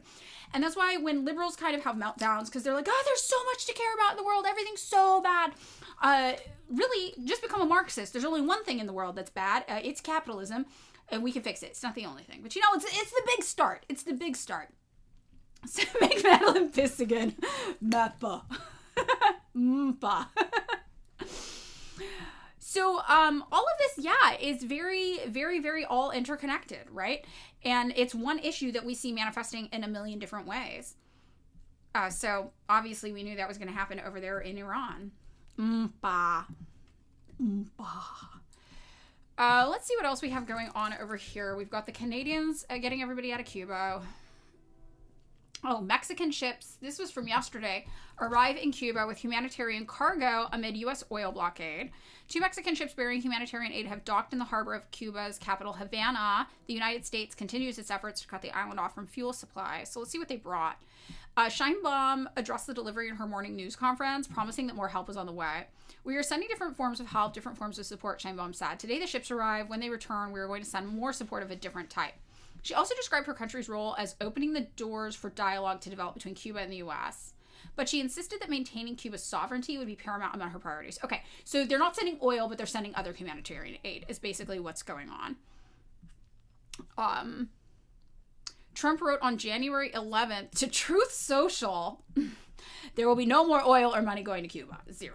Right, we got it. Okay, you want to kill communists, we got it. Blah, blah, blah, blah, blah. China won't let you, so now you got to take it off on poor fucking little Cuba, just doing its best. Marxist Gamer Zero, racism, sexism, bigots, hate, assholes, jerks, hunger. The first step to end it all is by abolishing capitalism. Exactly, it's the first step. And that doesn't mean we're going to do it immediately, but that's literally the first step. That's the step we're on, right? And people don't get it. So, you know, this is really fucking sad. We're just nonstop attack on Cuba. They're out of jet fuel. You know, it's a crisis. It's bad. Everything's really fucking bad and sad. Okay. We've got a few more minutes here. Should we do a little bit of this tie-in with Russia? How Russia is now talking about obviously sending aid to Cuba and figuring out a way to help support Cuba. And maybe we could tie that into what else is happening with Russia over here. I do think we should spread the word about the flotilla. If you're a person who posts on social media, the Cuba flotilla, let's kind of band together behind pushing that. That might be nice. But let's kind of tie this into what else is going on with Russia. So from the war in Ukraine to nuclear weapons of the future of NATO, the agenda is crowded as the Bavarian hallways. Expect major speeches, high-stakes sideline diplomacy, and plenty of behind-the-scenes maneuvering as governments test alliances in real time. We're talking about this. Oh, that's it. That's all we got. NATO 3.0. Okay, that's the whole story. Boring. And Europe is looking for the United States to resolve as Ukraine talks bog down. So for the past 3 years, the annual Munich Security Conference has been the backdrop for high-stakes negotiations on the war between Russia and Ukraine.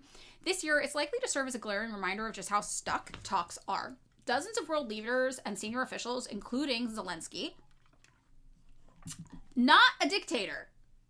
He's the president, even though he suspended elections and made opposition parties illegal. He's not a dictator, even though he took control of all of the media. He's just a president. Everybody else, though, who's our political enemy, those are definitely dictators, just so everybody's clear on how this works. Secretary of State Marco Rubio, NATO Secretary General Mark Rutte, and French President Macron and British Prime Minister Keir Starmer will descend on the grand and historic Bayerischer Hof Hotel beginning Friday. But 6 European officials said they did not expect many concrete results to come out of the gathering other than statements of solidarity. So I think what we're really at right here is we're... Hi, yes, hello, we're here a little less long. We're looking at what's really going on is the United States is trying to pressure Ukraine into accepting a bad deal. That's what we want. And I think that's what we've always wanted. I don't think we've ever thought that this war would be good for Ukraine. I think we pushed Ukraine and Russia into war to have an outcome that was strategically advantageous for us. I think that the United States managed to negotiate with Russia to make it strategically advantageous for Russia as well. And I think that to Ukraine, we're just like, fucking suck it up and take it, man. We're done helping you. Like, we got what we wanted. Now, the only thing that's stopping the deal from getting wrapped up is Ukraine just saying yes. And I think Ukraine doesn't realize that they've been like a patsy or like a fall guy. You know, I think they're really in denial about this. I don't think they realize that they were set up by the United States to fall in order to help Western business. So I think that's why they're like, we're not going to say yes, like, to this. We're not going to agree to this horrible fucking deal. And I don't really know where it's going to go from here. So the U.S. has made clear to Ukraine that it will not finalize a deal on security guarantees to protect Ukraine from future Russian aggression until Kiev and Moscow reach an overall agreement to end the war, according to 2 European officials and a senior U.S. official. Like, the United States is really like, wrap this up, because built into the agreement is that we profit a huge amount of money from the reconstruction of Ukraine. And with Russia holding firm on demands for territory that Ukraine won't budge on, the peace process is jammed. And really, this is what's going on, right? We had huge amounts of Ukraine, ethnically Russian, that wanted to be a part of Russia. Russia at first was like, well, no, Ukraine is fucking with us, so we can't do that. And now I think that Ukraine didn't want to understand that they lost Crimea. They didn't want to understand that they lost the Donbass. They're living in a state of denial that Donbass and Crimea are still theirs. And they're not. They're not. You lost the ethnically Russian parts of your country when you let Nazis run around yelling death to Russians, trying to ethnically cleanse your country of Russians. You lost them. You lost them. And that's what the Nazis wanted to do, right? But they don't want to lose the territory along with the Russians. And that's what they're really upset about. So this is exactly what's going on here. So President Donald Trump isn't trying to use the agreement as leverage with Zelensky. He wants to get a lot of things firmed up and solidified before actually signing, the official said, referencing the security guarantees. He doesn't just want to sign it, and that sort of impedes any further peace talks. What's the point?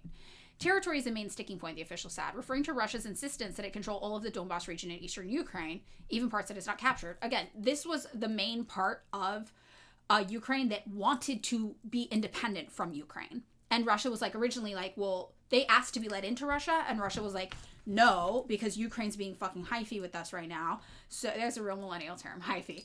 So we'd rather have you in Ukraine because you don't hate us, but if you want an independence movement, we'll back it. But Donbas region did fight for an independence movement, but only because they weren't allowed into Russia. But now they're like, well, we can just be part of Russia. And Russia's like, okay, now fine, we'll let you into Russia.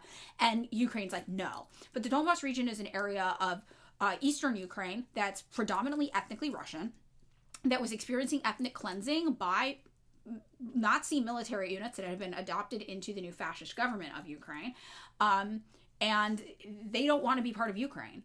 They don't feel it's safe to be part of Ukraine. And Ukraine, for what it's worth, had also been trying to ethnically cleanse Russians from their land. Yes.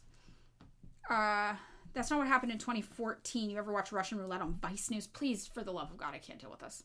Please, for the love of God, I cannot. I can't believe that this is a real sentence right now that I have to read who to who.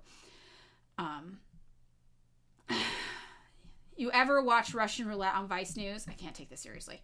I can't fucking deal with this right now. I'm gonna flip my shit if we get Ukrainian nationalists in here. You'll see it fast. It's real Israeli energy. It's real fucking weird. And again, it's not all Ukrainians, but there are some weirdo Ukrainians that are very, very, very propagandized, that think Stefan Bandera was not a Nazi. They don't think a coup happened in their country in 2013, 2014. And they think that Ukraine has done no wrong and Russia are evil, big, bad aggressors. And that's really what they think. And it's very, very sad because the United States did that to them. The United States did that to them. So, hydrate.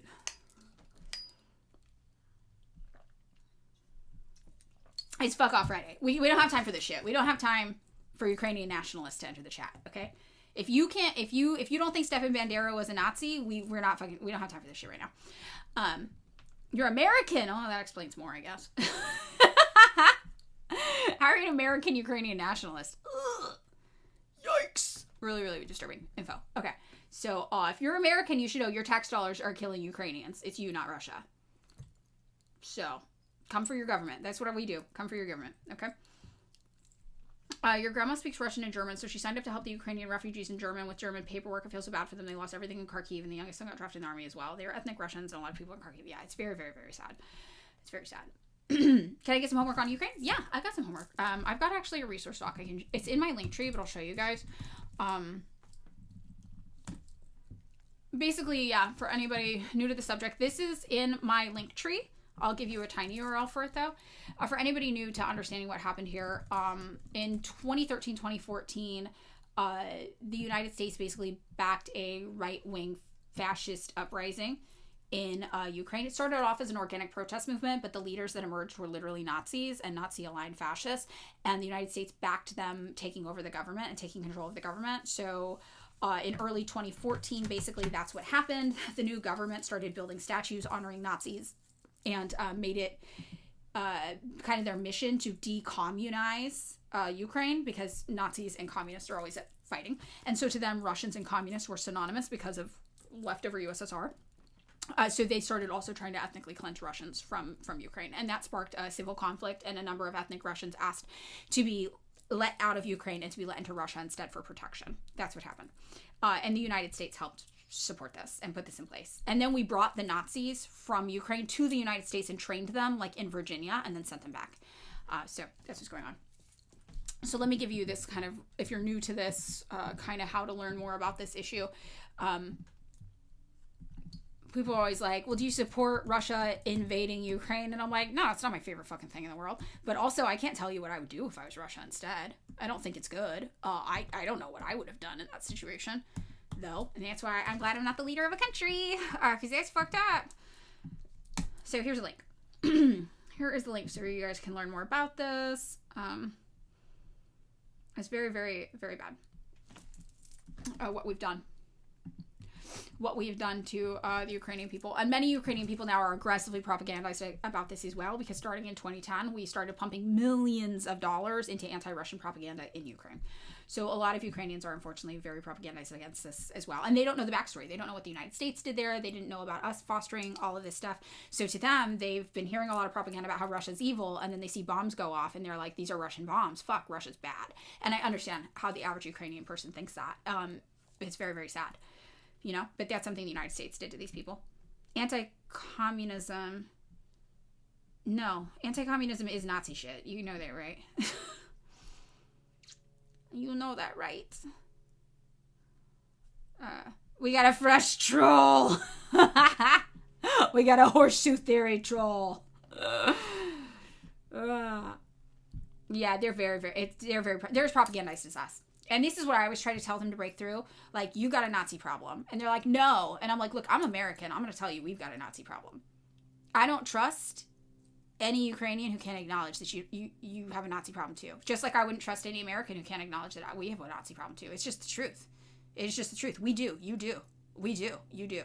Like, anybody who's not willing to admit that is a problem. And then people are like, well, Russia too. Yeah, sure. Russia too. Russia too. But, you know, the neo-Nazis literally staged a coup in your country. That doesn't mean there aren't Nazis in Russia. There's Nazis in every predominantly white place, right? That happens. That's bad. That's a white people problem. But to try to pretend like the government of Ukraine wasn't stolen in a coup that was overwhelmingly backed by Nazis, it's just foolish. And as an American, I can never imagine that level of delusion when talking about the Trump administration, for example. I would never tell you ICE isn't a fucking neo-Nazi organization doing ethnic cleansing in the United States. It is. They are. So, you know, very, very, very necessary. But yeah, anyway. So getting back into what we're talking about over here, territory is the main sticking point because those areas of Ukraine that were predominantly ethnically Russian that asked to be led into Russia, Ukraine doesn't want to give them up, which they should have thought of before they started trying to de-Russify and de-communize that part of Ukraine, because of course they were going to want to leave. So both sides are pretty dug in, but I think everybody feels there's a path forward. The official, like others interviewed, was granted anonymity to discuss sensitive diplomacy. The U.S., Russia, Ukraine are planning to meet again next week, possibly in Miami or Abu Dhabi. You can't make this shit up. According to another person familiar with the diplomatic discussions. And that's where U.S. officials feel like progress will likely be made. Fork's mad. Fork's mad. Fuck off Friday. We're doing it. We got no patience. Fork's fucking yelling at you. Fork doesn't have time for this nationalist bullshit. Everyone's mad at you for that take. Everyone's mad at you for saying watch Vice News. I know more about this. We don't fuck with that today. Not on Friday. Maybe on Monday. But not on Friday. Fork is mad. Yeah, Fork. You get him. Probably saw a bird. Probably a bird. Don't look at the camera when you respond to the chat. Look at the chat when you're speaking because you miss a lot of stuff. Oh, okay, got it. I will. I will. Thank you. Thank you, everybody. I want the streaming experience to be pleasurable for us all. Whoop, whoop, whoop, whoop, whoop. How do I get buff Fork? I can only find octopus. No, it's Fork. She runs the show here. We live in service of the dog, actually. We do what she wants. Dismiss all opposing viewpoints. On Fridays, we do. Yeah, we do. On Friday, no patience for that shit. All right. So we still have not seen a single indication that Russia is serious either about peace talks or the outcomes, according to Latvia's foreign minister, Baiba Braze, in an interview. So for now, at least my conclusion is that Russia is still trying to get through these so-called peace talks, the results they can't get on the battlefield. Zelensky will use this weekend's gathering to call for more pressure on Russia and to show a united front with Europe. India has promised the U.S. it will no longer buy Russian oil, and European officials hope that the U.S. will crack down on Russia's shadow fleet. So Russia's still not our friend. So we're negotiating with them, and this is a strategic thing we both want, but they're still not our friend. They're still the enemy, and we can see this. And that probably contributes to why Russia also still feels comfortable now coming in and saying, hey, United States, what you're doing to Cuba is fucked. What's going on? Is this on Rio? Should we get rid of this person or what? Is anybody boring? Is anybody a boring troll or are they interesting trolls? Chat. What does the chat think?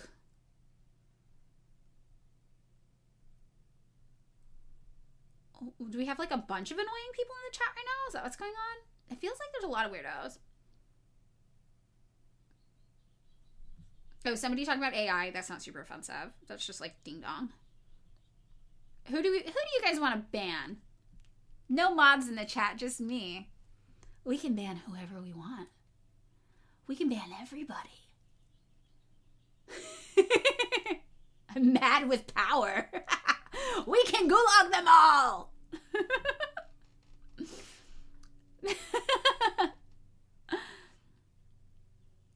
Ban them all. First time chat, yeah. Ban Oniru? Where is Oniru? Oniru, expose yourself. I don't want to scroll. Happy Friday. Happy fuck off Friday. We're banning everybody. First 3 letters. Oniru or blah blah.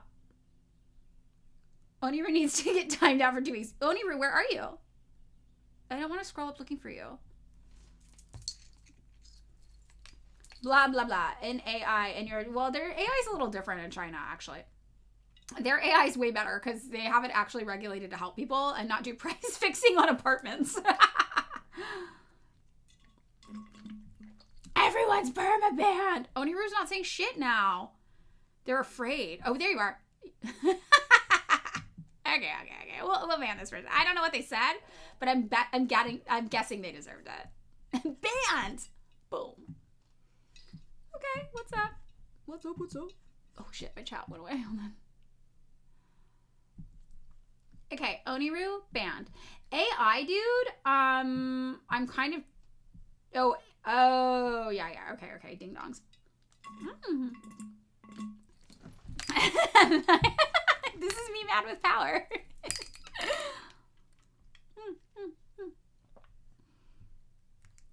I think AI guy can be saved. I think AI guy can be saved. He's right about China. China's version of AI is way fucking better than ours.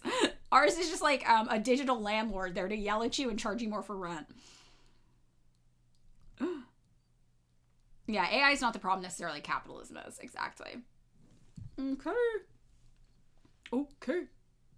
Oh, who said, did the AI guy say communists are Nazis? I think we can fix that too. That's my toxic trait. I'll ban people for being annoying, but not for being wrong. No. Somebody else. That was the guy we actually banned. Okay. We're doing great. We're doing so well, chat. I think we're on it. I am a communist. Do not ban me. Okay. You're safe. Yeah. All right, let's get back into this. What's going on over here? The Ukrainian president responding to questions from Politico in a small WhatsApp chat with reporters. I mean, I guess that makes sense. I kind of thought it would be more sophisticated than this, but okay.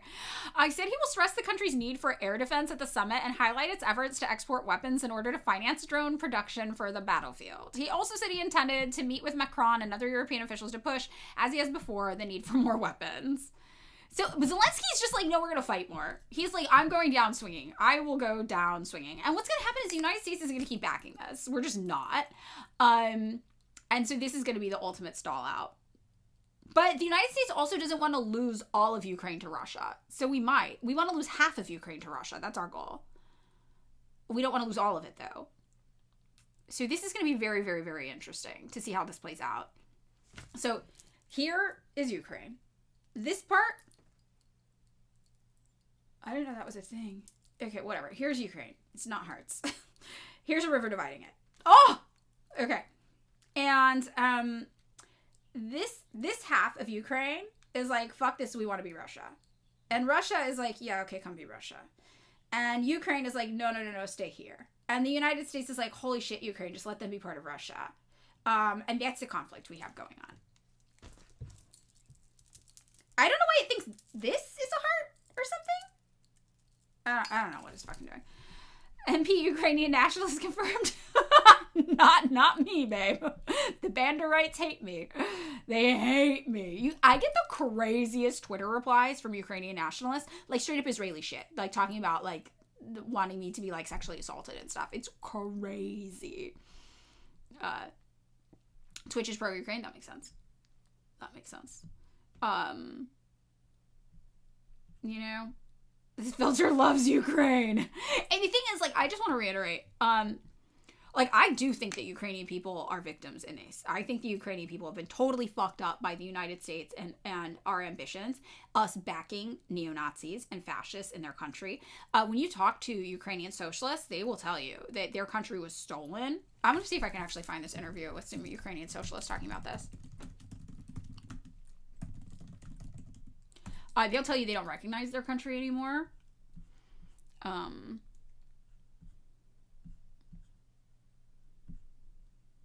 This is actually from an anarchist website. 11 Ukrainian parties were suspended on March 2022.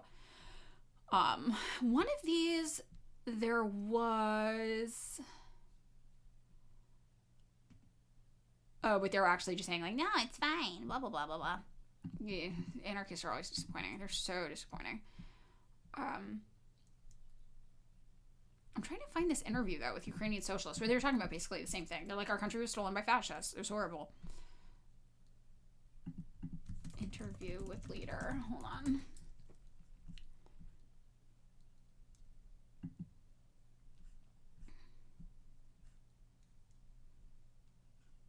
Okay, so here's like an interview with Ukrainian communist Dmitry Kovalevic. Most anarchists are bad about Ukrainian lived up. Yeah. I mean, and that's funny because anarchists in Ukraine even went and tried to join in the Nazi protests. And they were like, oh no, when we got there, we realized very quickly we were not allowed. They kept calling us communists, even though we weren't communists. They threatened to kill us. We just left. So it's very, very interesting. Yeah, anarchists go back on Russia bad. So this interview is actually really interesting. And he said, nationalist and neo-Nazi groups were systematically made mainstream by all Ukrainian governments after the collapse of the Soviet Union. They were needed to reverse the mass nostalgia for the late Soviet welfare state with free healthcare, education, free apartments for workers, free trips to resorts and vacation homes with very low prices for food, gas, electricity, and public transport. Kovalevic explained in response to a question on the presence of Nazi ideology in Ukraine. According to him, the Zelensky administration continued that trend but took it further and made every concession to neo-Nazi militants because they themselves feared the monster they had armed to keep them in power.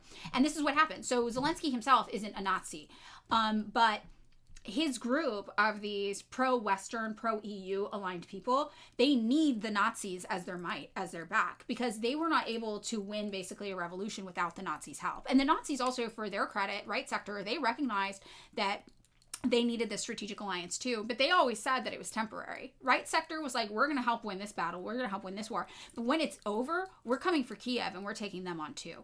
So this is a strategic alliance right now between Ukrainian like Nazis and these pro-EU, pro-Western kind of liberals, which I think is very, very interesting. So the Ukrainian communists go on. Now people get prison sentences for wearing a Soviet badge, listening to communist songs, or wearing a t-shirt with a hammer and sickle. Most of the communists left the rebellious republics of Donbass, where their own communist party operates, somewhat to Russia, and some stayed to work underground in Ukraine. So when we're talking about Donbass, and that's where these negotiations are stalled out, that's significant because this is where people who are mostly ethnically Russian and a lot of political leftists, a lot of Russians and communists are. As to why Western media is trying to deny the impunity enjoyed by Ukrainian Nazis, Kovalevic commented, for the West, the Ukrainian Nazis are now profitable because they are killing Russians. Before Euromaidan, which was the protest movement that turned into a coup at the end of 2013, the beginning of 2014, Western media and human rights activists saw Ukrainian Nazis and even criticized them. And that's true. If you look up media from 2012 and before, you'll see they're always talking about how there's a massive Nazi problem in Ukraine. Oh, denim you got from television, your favorite pair of pants. Yay! Welcome, Falcon Pan. But the criticism stopped as if on cue after Euromaidan. There were no less Nazis in Ukraine after that, but the Western mainstream media turned a blind eye. The Ukrainian analyst described a range of issues to Orinoco Tribune, including the 2014 coup, Ukrainian President Zelensky's rise to fame, war crimes and human rights violations in Ukraine, the economic collapse of the country, and many others. Here's the complete interview. So I'll link you guys to this so you can see what Ukrainian socialists have to say about this. So I'm not saying anything that Ukrainian socialists aren't saying, just so you know. This isn't controversial, and this isn't like I don't know, people want to act like you're like obsessed with Russia if you point out very true things that are problems in Ukraine, and they do that on purpose to shut down the conversation so you can't actually talk about these things. Okay, so here is the link. I'm gonna pin it so you guys can check this out. All right, that's it. Okay, it is 11:41. I ran a little bit late today. So I should probably jump off. Do you guys have any questions before we go? We got some weird trolls at the end, you know? Maybe that's a sign we're growing. Maybe the more weird trolls we have, the more people are watching. We'll get through to some of them, you know? What do you think? We're gonna have a weekend. Everybody, I'm not gonna see you till Monday. I'm not gonna see you till Monday. 3:56. Now deaf growing. All right. We welcome the trolls. They are a sign of our success. We will gulag them and force them to read the Black Panther Party. Yay! Yeah, I'm leaving. I'm so sorry. I usually only do this from 9:30 to 11:30 a.m. Pacific Standard Time because I have to work. So today I have to do some volunteer work and then I have to do a photo shoot for my regular job. More trolls incoming. Okay, who should we raid? Do you guys want to raid somebody? Central Committee? Zach App? Who was the anarchist? I feel like that was a bad mix. Oh, DJ Mule's here. Haha. Oh, hi. The EP man. I'm so sorry I'm leaving now. But I'm here every day. Zach Cap is the anarchist. Okay, no, we shouldn't do Zach Cap. That was awkward. We don't want to mess them up. They got their little anarchist thing going on. We don't want to send 350 Marxist-Leninists there to tell them they're wrong. That's mean. You know? Let them do their thing. Bye, Mule. All berets in the photo shoot. I'm obsessed with hats.